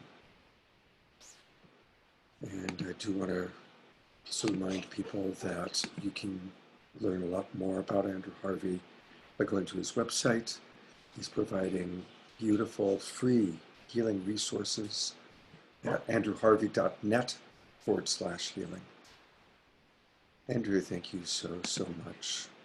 A lot of people have asked if we can provide this recording, and we do. We provide the entire show, and we'll also edit Marianne and Andrew's clips so that people can share them. Never edit Marianne. Never edit Marianne. She is our greatest channel of divine truth. She is amazing. I worship that woman and adore her. Don't cut a word out. She is giving us the reality of the situation with her own unique, really. Yeah, actually what I was referencing, Andrew, is we'll edit, meaning we'll take her entire piece and your entire piece. Your dreams. Sally, it's frightening. God bless you. Thank you so much, Scott. God bless you. Good night, everyone. Good night. Thank you, Andrew. My cat is awaiting. Bless you. Thank you. All right. Well, as fate would have it, I had the opportunity to meet someone just yesterday who is an elected official. And it's so rare, so few people in our tribe enter politics. And she's an extraordinary speaker.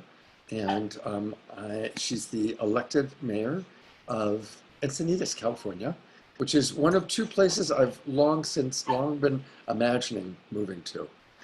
So I introduce now for a wisdom jewel, Mayor Catherine. Well, thank you so much for having me today. I am thrilled to be here and have really enjoyed watching the beginning of this. And particularly, I found Marianne's statement that politics should be sacred because public policy is what guides the collective. And I think it's a really important thing to remember when you're thinking about what is sacred activism. Because when I think of that phrase, what I believe it is true that it depends upon sacred inspiration to get to the activism.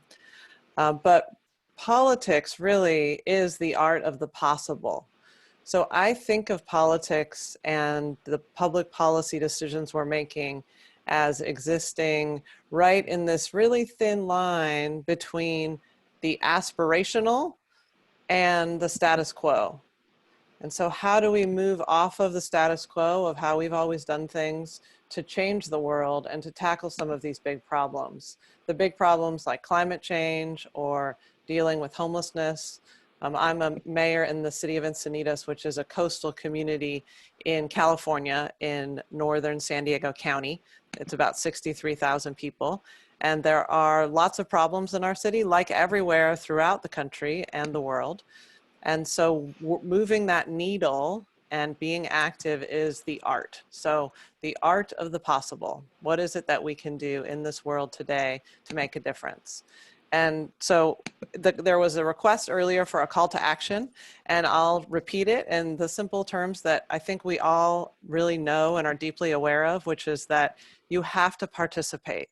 I think we need to be always taking care of the self and the soul and doing the self-care, but then we have to use that as our foundation and go out into the world and vote, raise your voice, speak your values, participate in those online forums, send the letters to the editor, define the world that you want, because when you don't speak and you don't participate, it doesn't make any difference. And that is the most profound thing to remember, is that you have to participate in order to make a difference.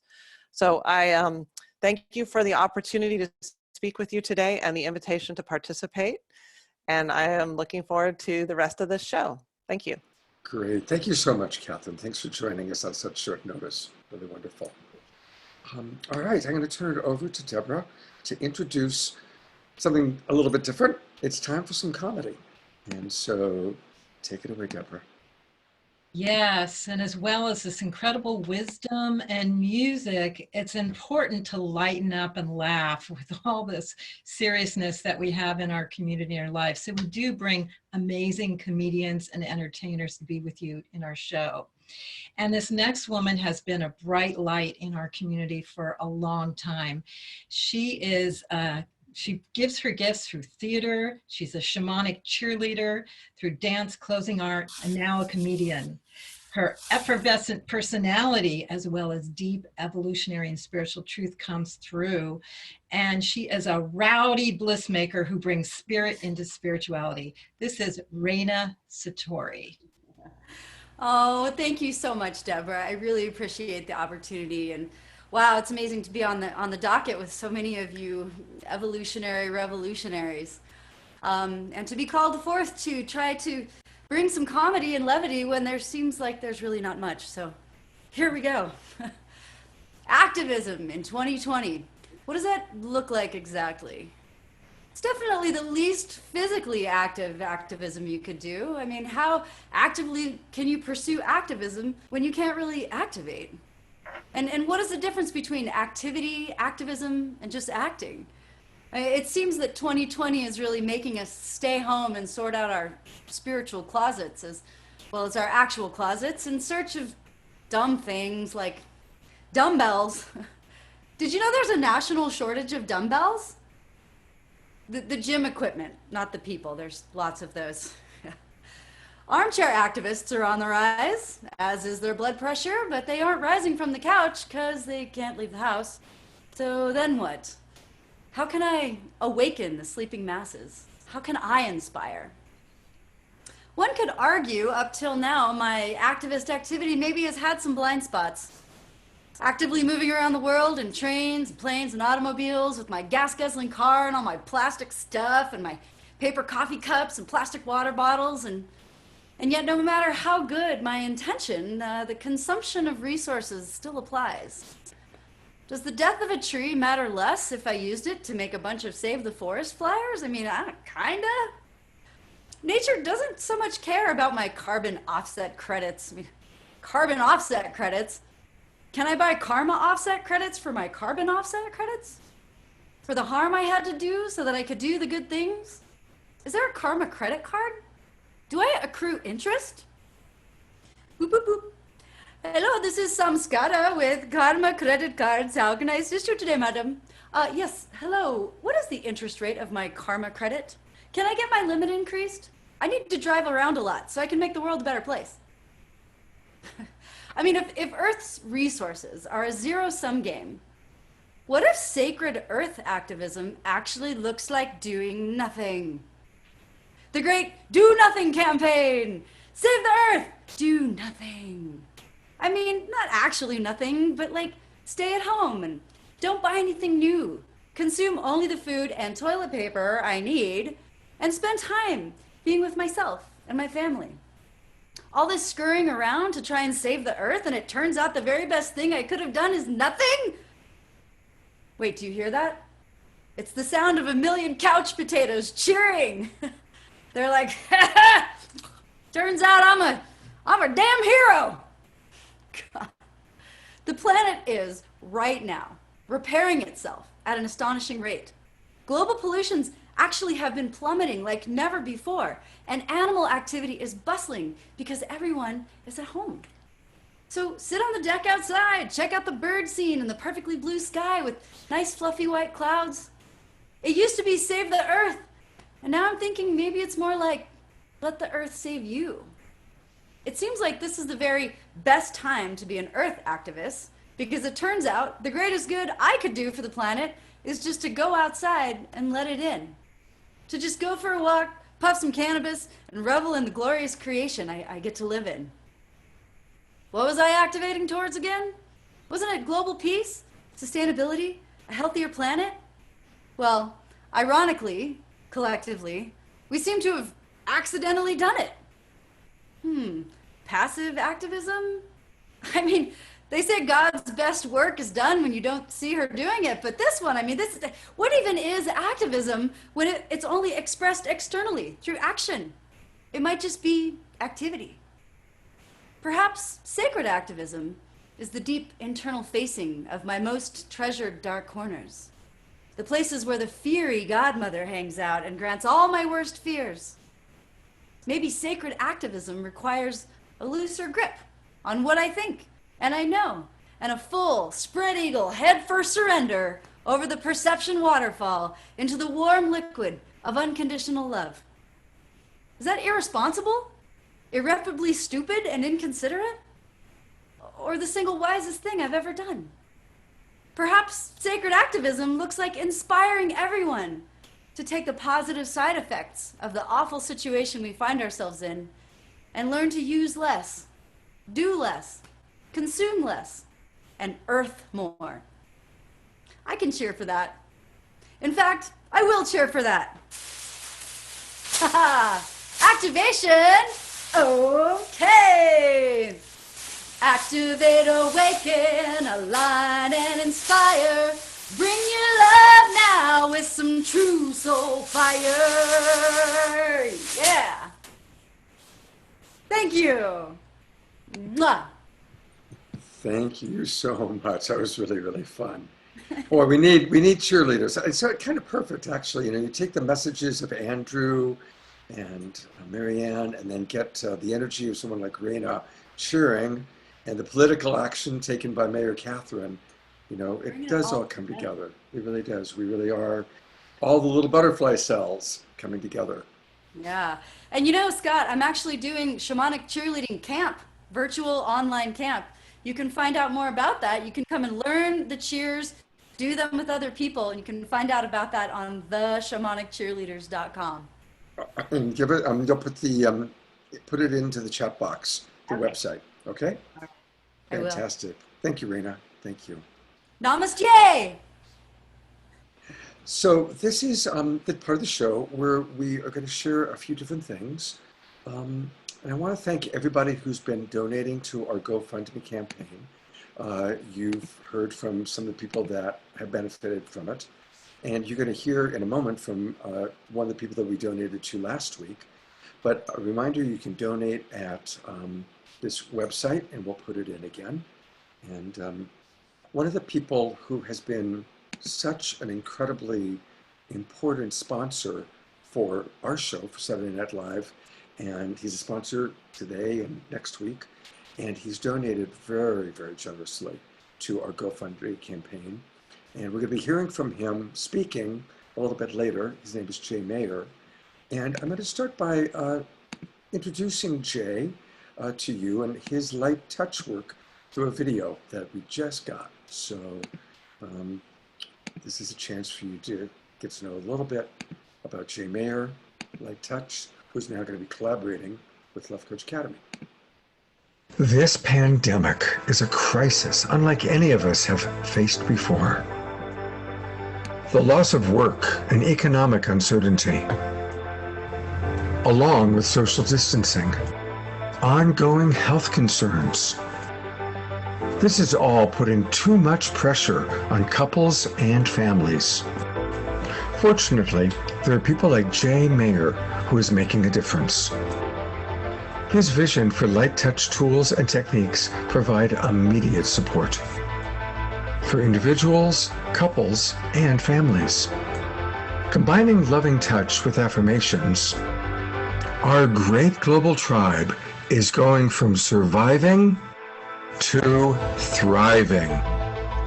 Miracles are occurring. There we go. Thank you. So we're looking forward to hearing from Jay, and we're grateful. And again, Jay's one of our sponsors. And to tell us a little bit more about the Gofundme and our other sponsor, Lori Grace and Trustvo, turning it over to Ken. Thank you, everybody. First off, I want to just say, as far as our GoFundMe page, when you do donate some money, we are giving you either a shout out if it's $44 or more. Then if you donate $77, you're going to get 2 3-day passes to the expo in October. And then if it's $100, it's a one-on-one live coach seminar with a live coach of your choice. And then if it's a $200 donation, you get Scott Catamas himself with a 1-hour. There he is. He's going to be sharing his screen. There you go. So also we have, last week we had Meals on Wheels as one of our sponsors, and they received a $1,000 donation, and Jim couldn't make it tonight. But we do have our other sponsor, Healing Clinic, Carla, with us, and she's going to just talk for a minute about how when she received her $1,000 check, what she's done great things for her community. So take it over, Carla. Great. Good evening. My name is Carla Maria Perez. I'm the lead coordinator of the Healing Clinic Collective, or the HCC. The HCC has a network, or we're a grassroots healing justice project based in Oakland. Our core collective is made up of healers, organizers, birth workers, and healing artists. We have a network of over 300 members, over 100 of which are holistic wellness practitioners, and the rest of which are operational volunteers. In our 7 years, we've organized our network and community to hold 17 free, first come, first serve healing clinics offering non-industrial, non-pharmaceutical, holistic wellness modalities. We focus on serving communities that are targeted by institutional discrimination, people who are least likely to access holistic natural healing, and aim to create a safe space and dignified experience for trans, gender, non-binary, and two-spirit people. Altogether, we've served over 3,000 people through our clinics, and we also run a referral service for the practitioners in our network. In response to COVID-19, and part of what we're using, the generous donations that came from the expo for the Healing Clinic has created a special listing of our network practitioners that can offer remote sessions at this time. We're organizing a series of online support circles for our network members and local community, and participating in local mutual aid, including funding the creation of care packages to support midwives in Oakland's General Hospital, Highland Hospital, and repairing hundreds of damaged masks from Bay Area counties for redistribution to vulnerable folks who lack personal protective gear. This work is really about reconnecting people with wellness philosophies, healing modalities, and spiritual practices that reflect their ancestral lineages in a way that allow people of color in particular to heal from the forced disconnection from ancestral understandings and wisdom. That is a critical part of any meaningful and successful healing process. And so it's the focus of our work. And you can find out more about us at our, somebody's asking for the URL, healingcliniccollective.net. And we're really so grateful for your donation. Our work is both a form of social justice organizing and sacred activism. Thank you so much. Thank you, Carla. Next we have Sharina, who was our donor 2 weeks ago, and she's going to come on and tell us a little bit about what she's done in the last couple of weeks with her money, over $1,000. So come on, Sharina.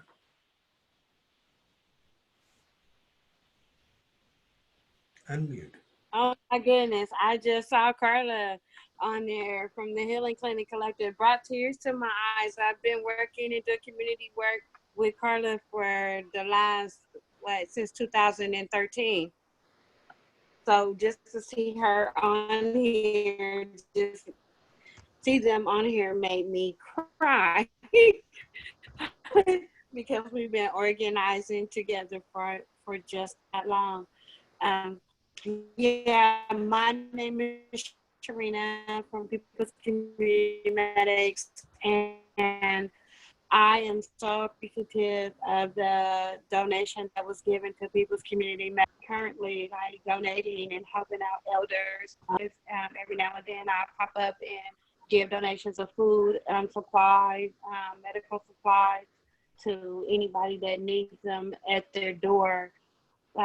So basically, if you would like to get involved with People's Community Medics, you can reach me at People's Community Medics at gmail.org, or you can reach me on Facebook at Sharina Diamond Thomas on Facebook, and you can link up with me and we can join in and link up and do first response work in the community together. Thank you so much for the donations, and it's gonna continue to help me build and do what I've been doing here in the community for over the last 10, 15 years.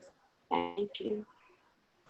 Thank you for that. And then the other sponsor the other nonprofit we have this week is trustvote.org. And that's going to be, Lori Grace is going to talk a little bit about that, but it's basically creating safer ways to vote across the US and plays a very important part in stopping election fraud. Imagine, we need more election integrity, which we've been talking about that tonight. So, you know, good on Lori for getting that going. Do you want to talk a little bit about that, Lori? Can I say a little bit about Lori?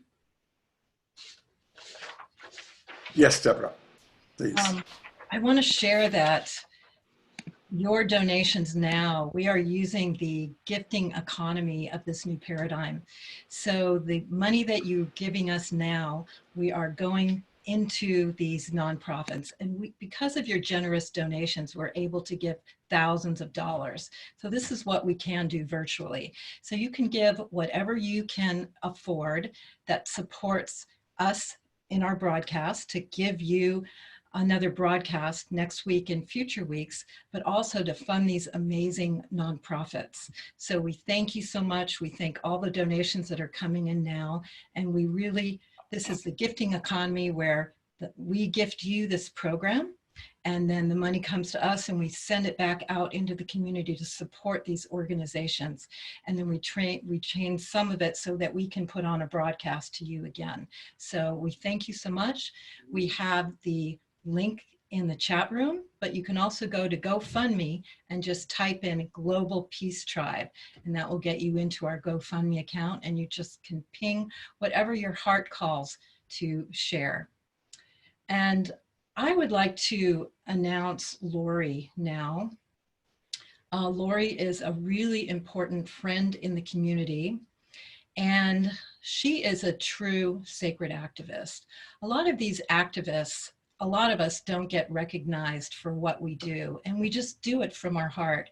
And Lori is someone where she has a lot of resources, and she really doesn't have to do anything, except for she does put all her resources in what she believes in, including election reform, including assisting community, including assisting a lot of people in community that have had healing challenges. Lori is there, and we wanted to honor her and love her and give her some juju because she does stand up and does put her money, her resources, and her time in what she believes in. So she's a true sister, and I love her, and we want to give her some juju now and really honor her. And Ken, would you like to say more, or Scott, about Lori? I've known Lori for 35 years, and I've watched her do so many extraordinary things. And this community that we're all a part of, and that's kind of now coming together online, we've been around for a while.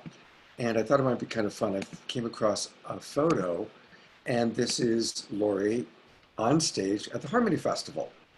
And so, you know, what we used to be able to do through Deborah's incredible work of creating the Harmony Festival for 30 years Lori's been around for a very long time, and she has done so much for so many people. Lori's one of those people that, because I've actually lived in her home for a couple of years, I've watched her in action, I've watched her life. She is constantly doing something to make the world a better place. Was an environmentalist way, way back. She's always had a love of Mother Earth. And we're going to hear a little bit more over the next few minutes about Lori's accomplishments. But I'm going to, put the spotlight on Lori. And Ken, is there anything you'd like to add? No, you're good. Hi, Lori. Hi. So why don't we start by, if you want to just tell us a little bit about kind of your background and what being a sacred, because you clearly are a sacred activist. What does that mean to you, and how has that showed up in your life? I think I was being asked, what has inspired your heart to move forward in activism in some very important ways? And what I care about the most is my relationship with Mother Earth. And that's what started everything for me. In 2003, I learned that actually our election in 2000 had been stolen, and our presidential election, and that was very unsettling for me. And so I actually got involved in trying to make our elections reliable and trustworthy. And since then, in 2010, I created trustvote.org, which is a website dedicated to supporting people being able to trust that their vote actually counts, that it's counted as cast.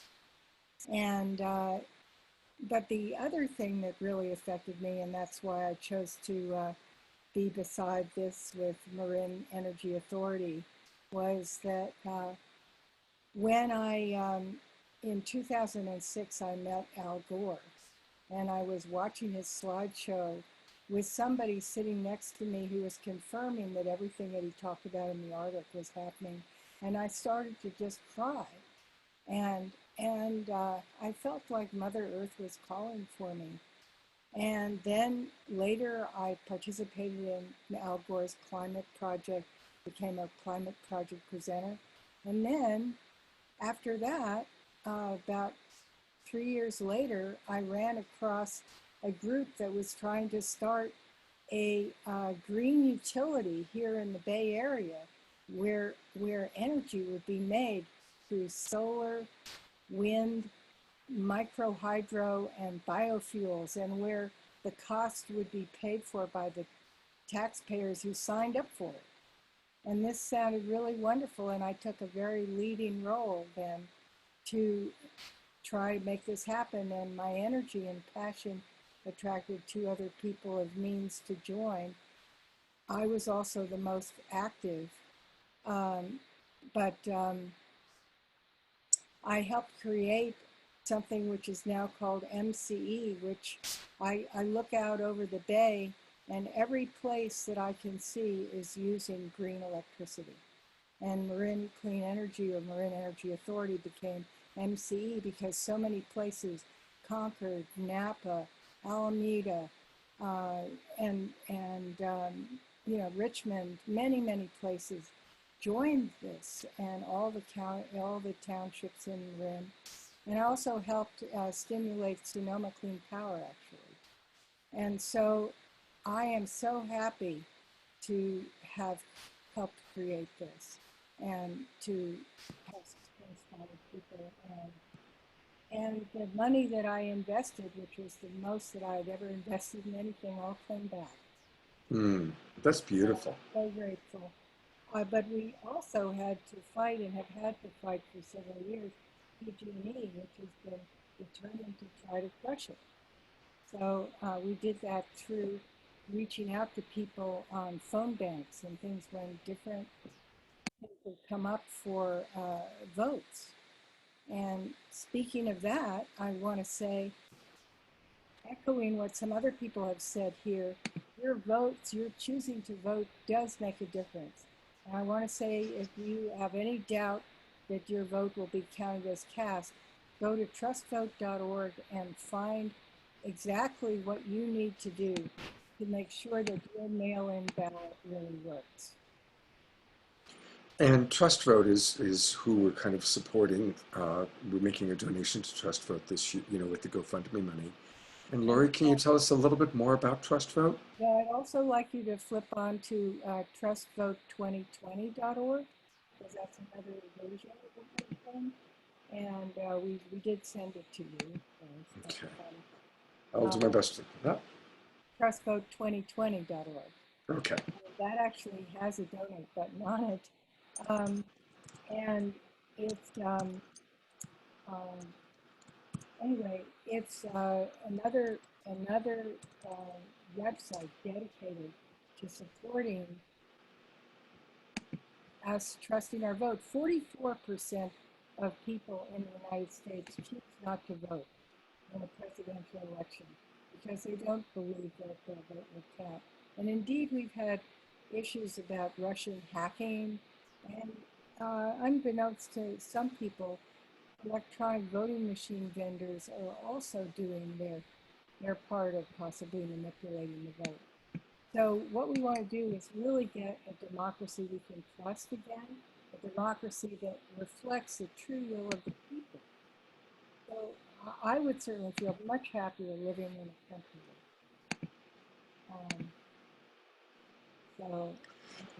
And Lori, if you could, we're going to need you to speak a little bit closer to the your microphone. We're having a little trouble hearing you. The sound has been weak. But this is Trust Vote 2020. We were able to hear you, but very light. And a few people have been asking for you to speak a little louder.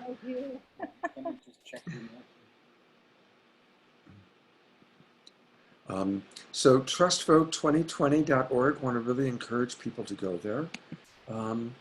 And we want to just really acknowledge that Lori has been on the front lines for so long. And that's why we wanted to honor her today. And again, I'm going to pull up a little bit more, which tells you a little bit about Trust Vote. So again, there's trustvote.org and trustvote2020.org. And there's a big push towards voting by mail this time, but I want to let you know that we are kind of at a war between, unfortunately, Republicans and Democrats. There's a lot of hostility in both places, but also people who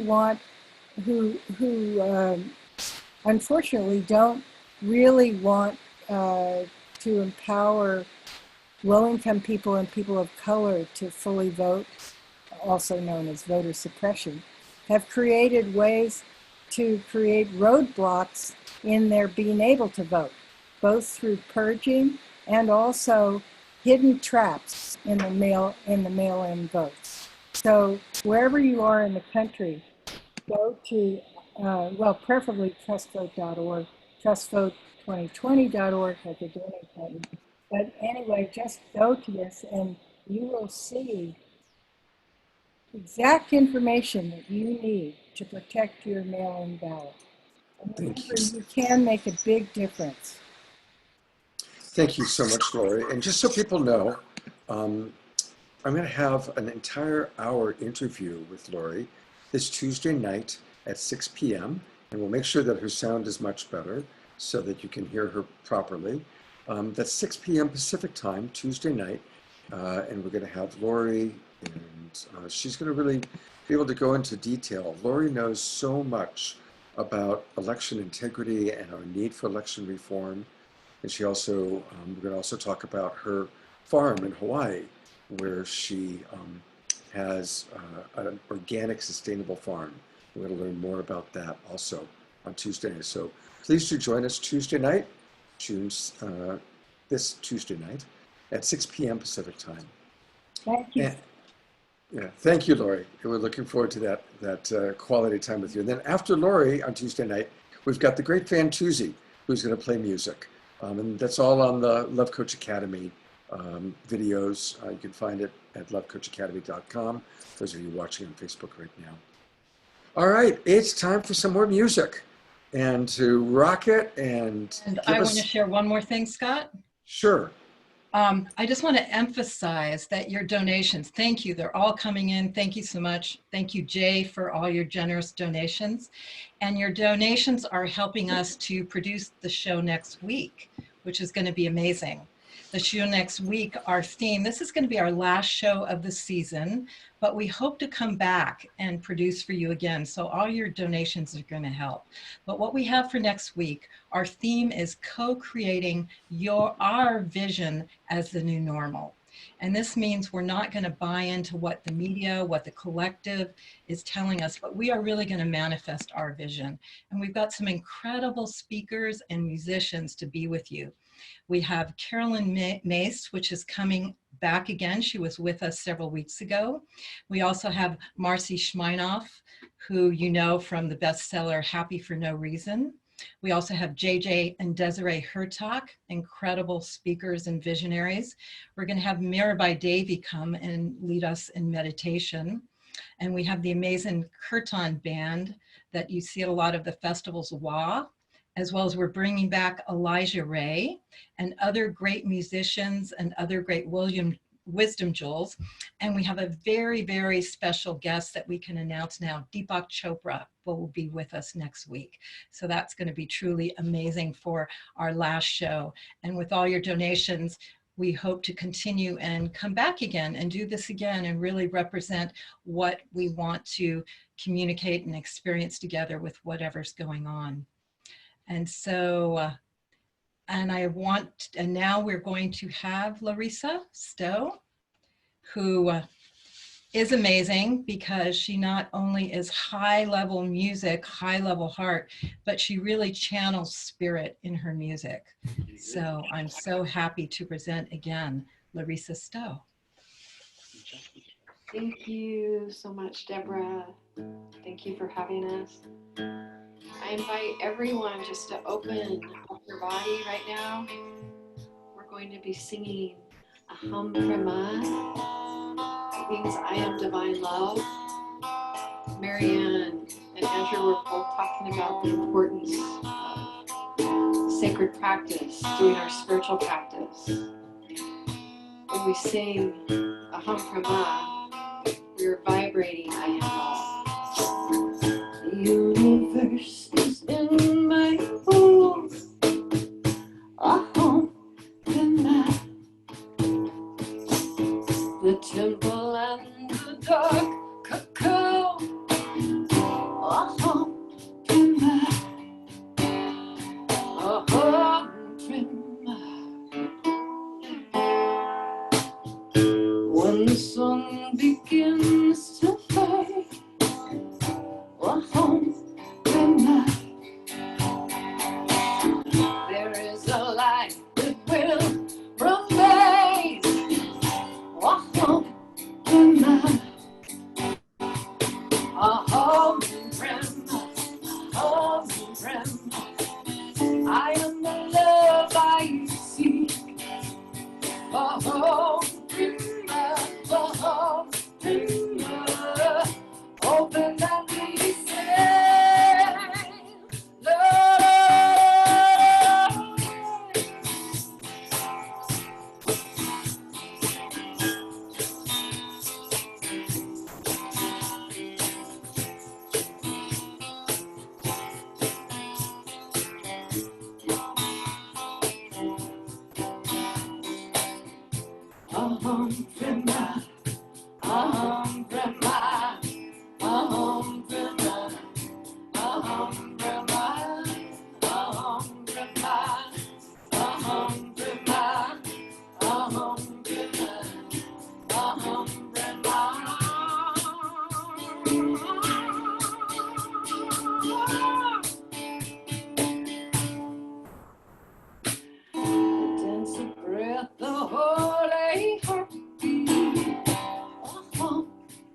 am divine love.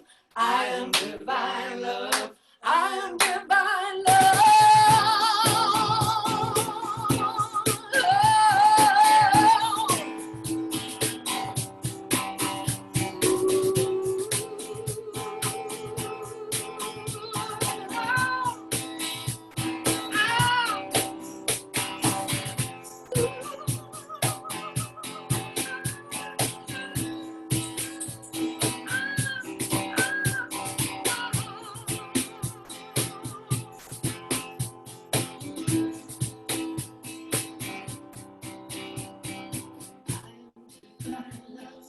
I am divine love. I am divine love. I am divine love.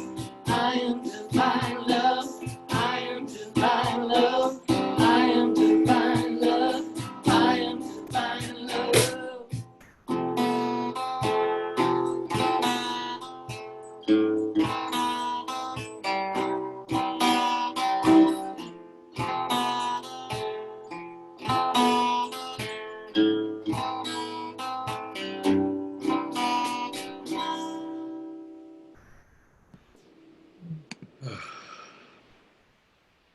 You are divine love. All of you, everybody watching, you are divine love. Thank you so much, Sasha, and you're beautiful. And you want to introduce your bandmates to us?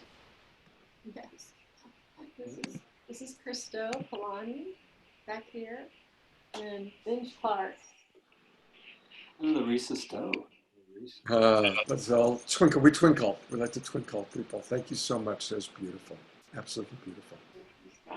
I want to thank you so much. Thank you everyone for being here and taking a stand for love. So much love. Taking a breath.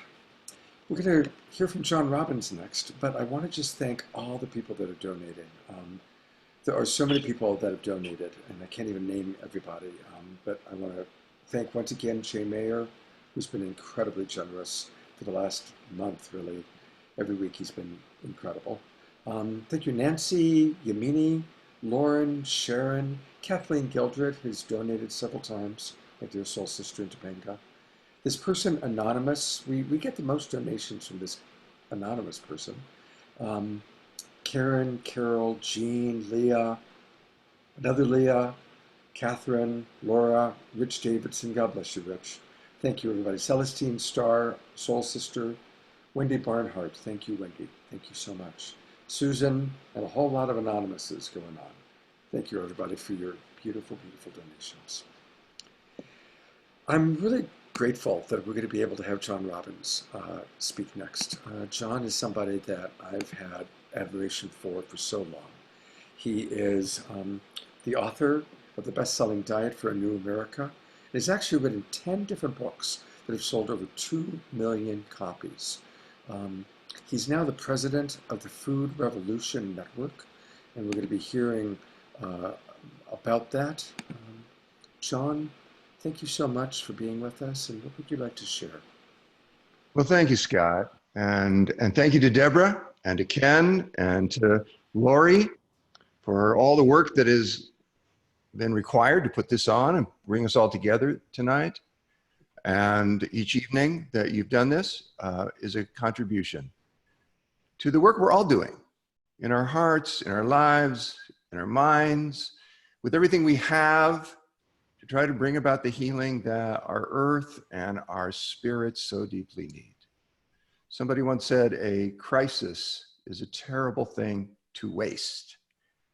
Well, we have a lot of crises today. And I don't know what you who are listening, which crisis is impinging on you the most right now.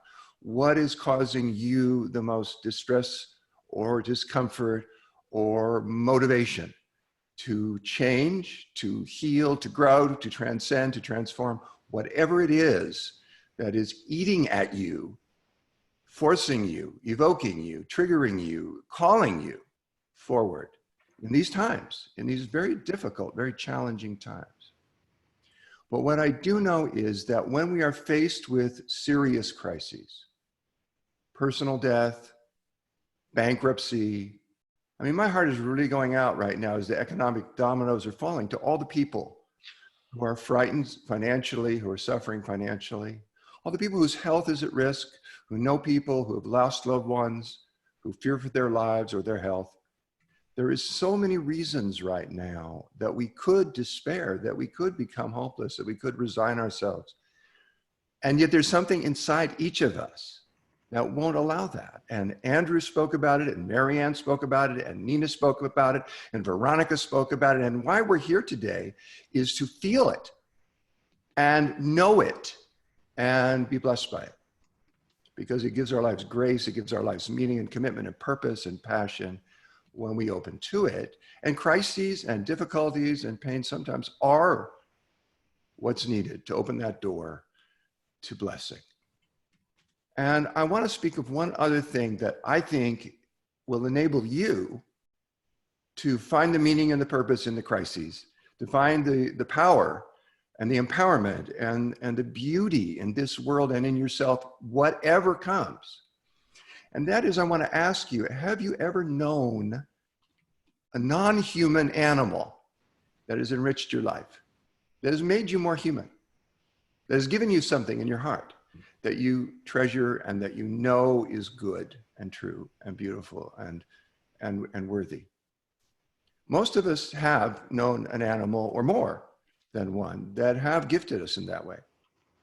So I ask you, invite you now to think of, remember an animal that has blessed your life in this way, blessed your heart, and bring that animal's gift to you, to your consciousness right now.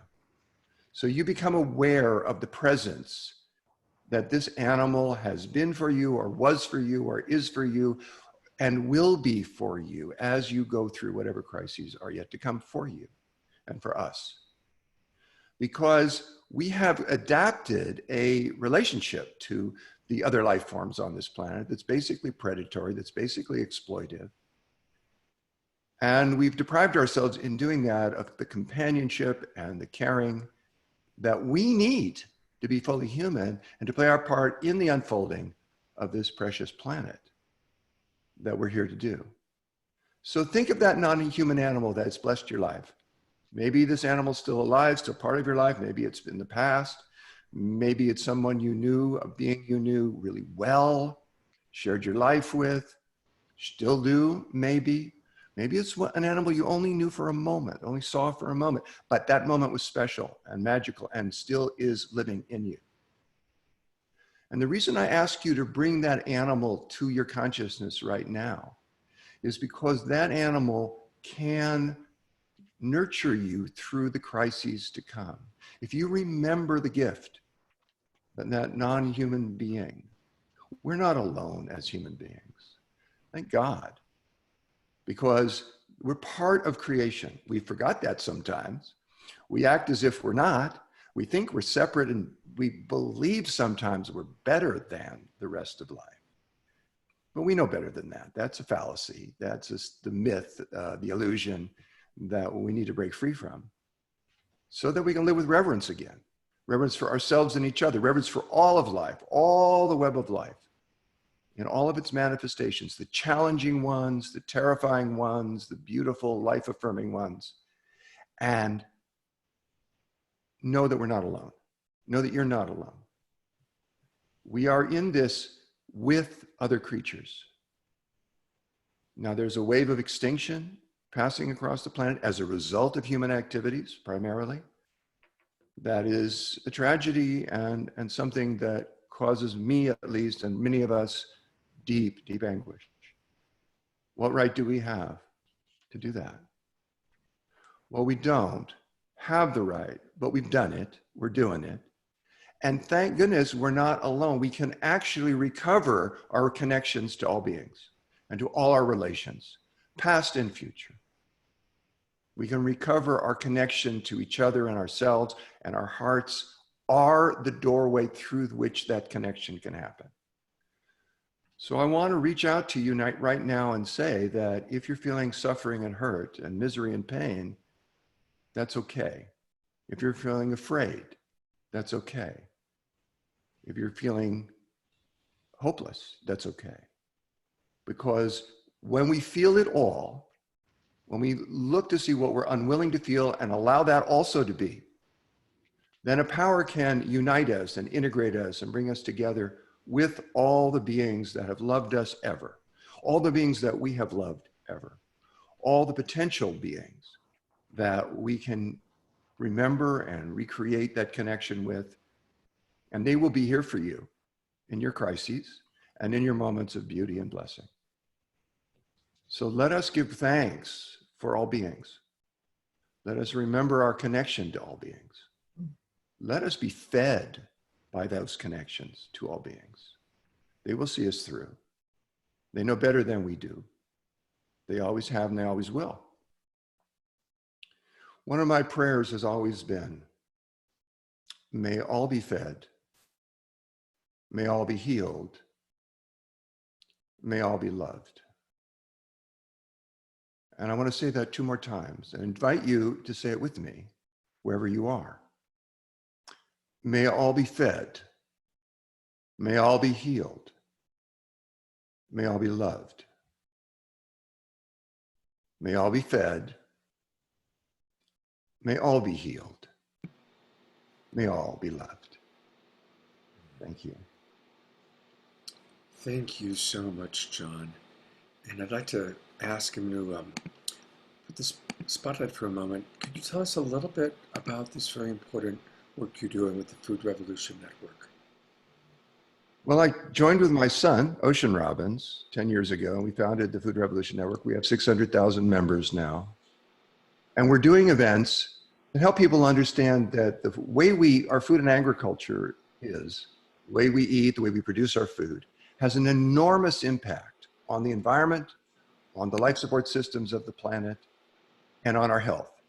And it turns out that the food choices, by and large, that are healthiest for us individually, that give us the strongest immune systems and the least susceptibility to infectious disease, that give us the strongest cardiovascular systems, that give us the best respiratory systems and the strongest feelings of vitality and clarity in our minds and bodies, are also the food choices that are most ethical, humane, cause the least amount of suffering to other animals, and are most environmentally sustainable. And that's a powerful thing, that you don't have to choose between those things. What serves you also serves others too, serves the world. And we're trying to bring this awareness to as many people as possible so that we can start feeding ourselves as a society and as individuals in ways that are true to our hearts, that are in alignment with our compassion, that are in alignment with and expressive of our commitment to heal the world, to heal the earth, and be part of the healing that our hearts have prayed for all along and still do. And this is an opportunity that we all have with every bite we eat, with every food choice we make, with every food we purchase, that we can actually start to recreate and send our roots back down into the natural world and feel fed by nature instead of by the concoctions of a food industry that really is so profit driven and not health oriented at all, doesn't care who it hurts. And we can reclaim our food, our fuel, our nurturing, our nourishment from industries that don't mean us well, and put our dollars, put our hands, put our minds together to create a loving world. Thank you so much, John. Thank you.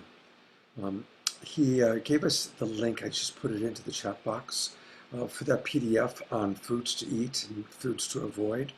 And thank you so much for your really decades of supporting animals and humans. God bless you, John. Thank you so much. Thank you, Scott. Kenny, would you like to introduce our next wisdom jewel? Yes, we have Melanie Damore. Melanie has traveled the world. She was a founding member of the Grammy-nominated Vocal Assembly, but nothing is closer to her heart than bringing people together wherever she is to experience the healing power of music. Take it away, Melanie. Hello, everybody. This song, that's my wisdom thing, goes out to all the people who just need a little bit of something. So if you would like, you can type the names of people in the chat box, and I will just look at them and I will include them in my songs, which means that from now on, once I see their names, that they will be part of every song that I sing. So here we go. I am sending you light to heal you, to hold you. I am sending you light to hold you in love. I am sending you light to heal you, to hold you. I am sending you light to hold you in love. No matter where you go, no matter where you've been, you'll never walk alone. I feel you deep within. So I am sending you light to heal you, to hold you. I am sending you light to hold you in love. No matter what you feel or what you choose to show, I'm always there for you. And so I want you to know that I am sending you light to heal you, to hold you. I am sending you light to hold you in love. I walk the path with you. Go slow, dear ones, don't hurry. I'll go just like you need to go. There is no need to worry.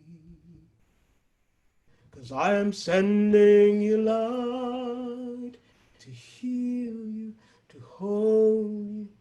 I am sending you light to hold you in love. I am sending you light to heal you, to hold you.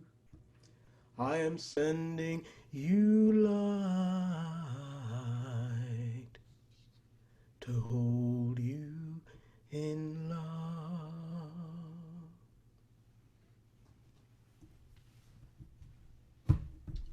Wow, that was so beautiful. Let's twinkle her and twinkle all the people that we love that are showing up in the chat box right now. So amazing, so important to send out our love. Thank you so much, Melanie. Thank you. And now we get to lighten it up again, because that's what we do. We go deep and then we go light. And this is one of my favorite comics, and so favorite, I actually produced 4 shows with her last year that totally sold out in Sonoma County.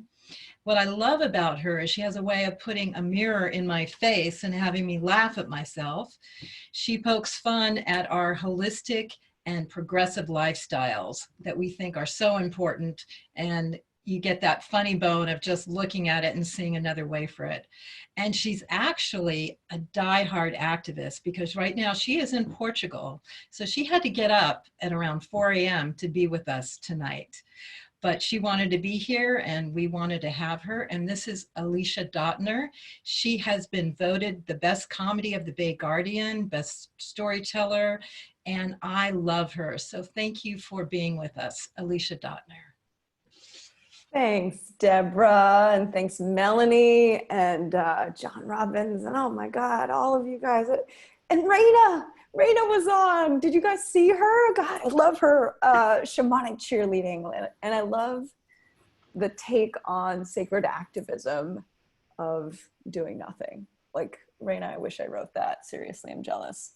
But like, I kind of imagine too, like that Marianne Williamson is watching and has like this sort of like just like a slightly different take. And there's so much divisiveness these days, you guys, that I just unconsciously started having this this fantasy of Raina and Marianne like scrapping it out in a Zoom breakout room parking lot, you know, and Raina's like, I just saved 6 trees sitting at home in my pajamas buying nothing.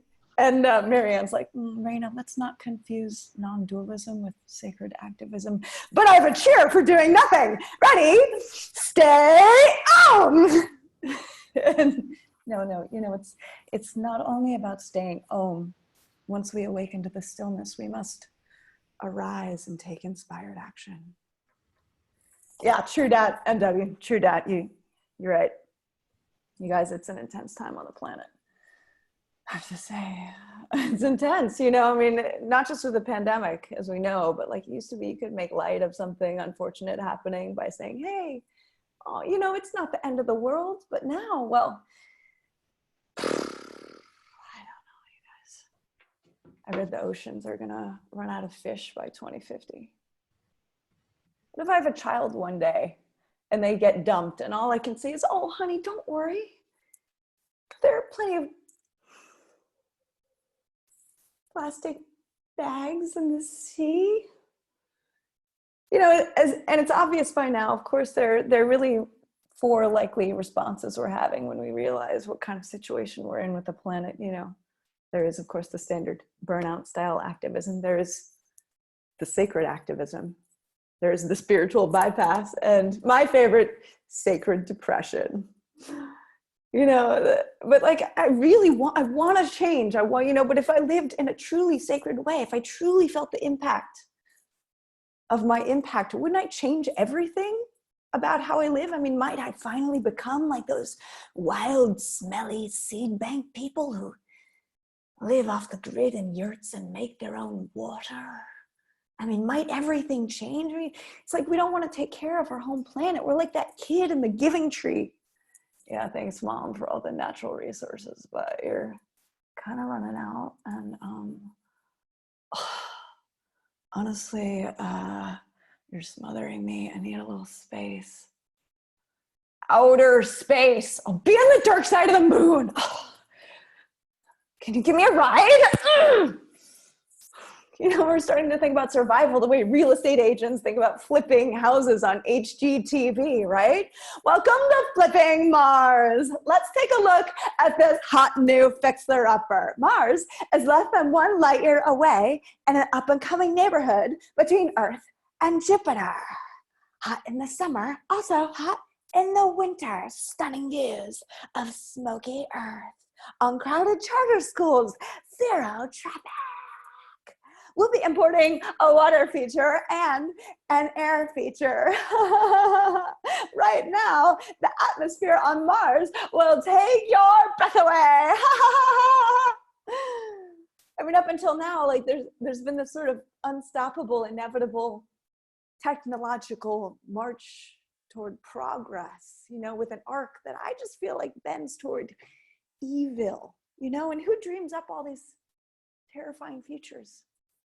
I mean, science fiction writers, right? Come on, Black Mirror, you know, and then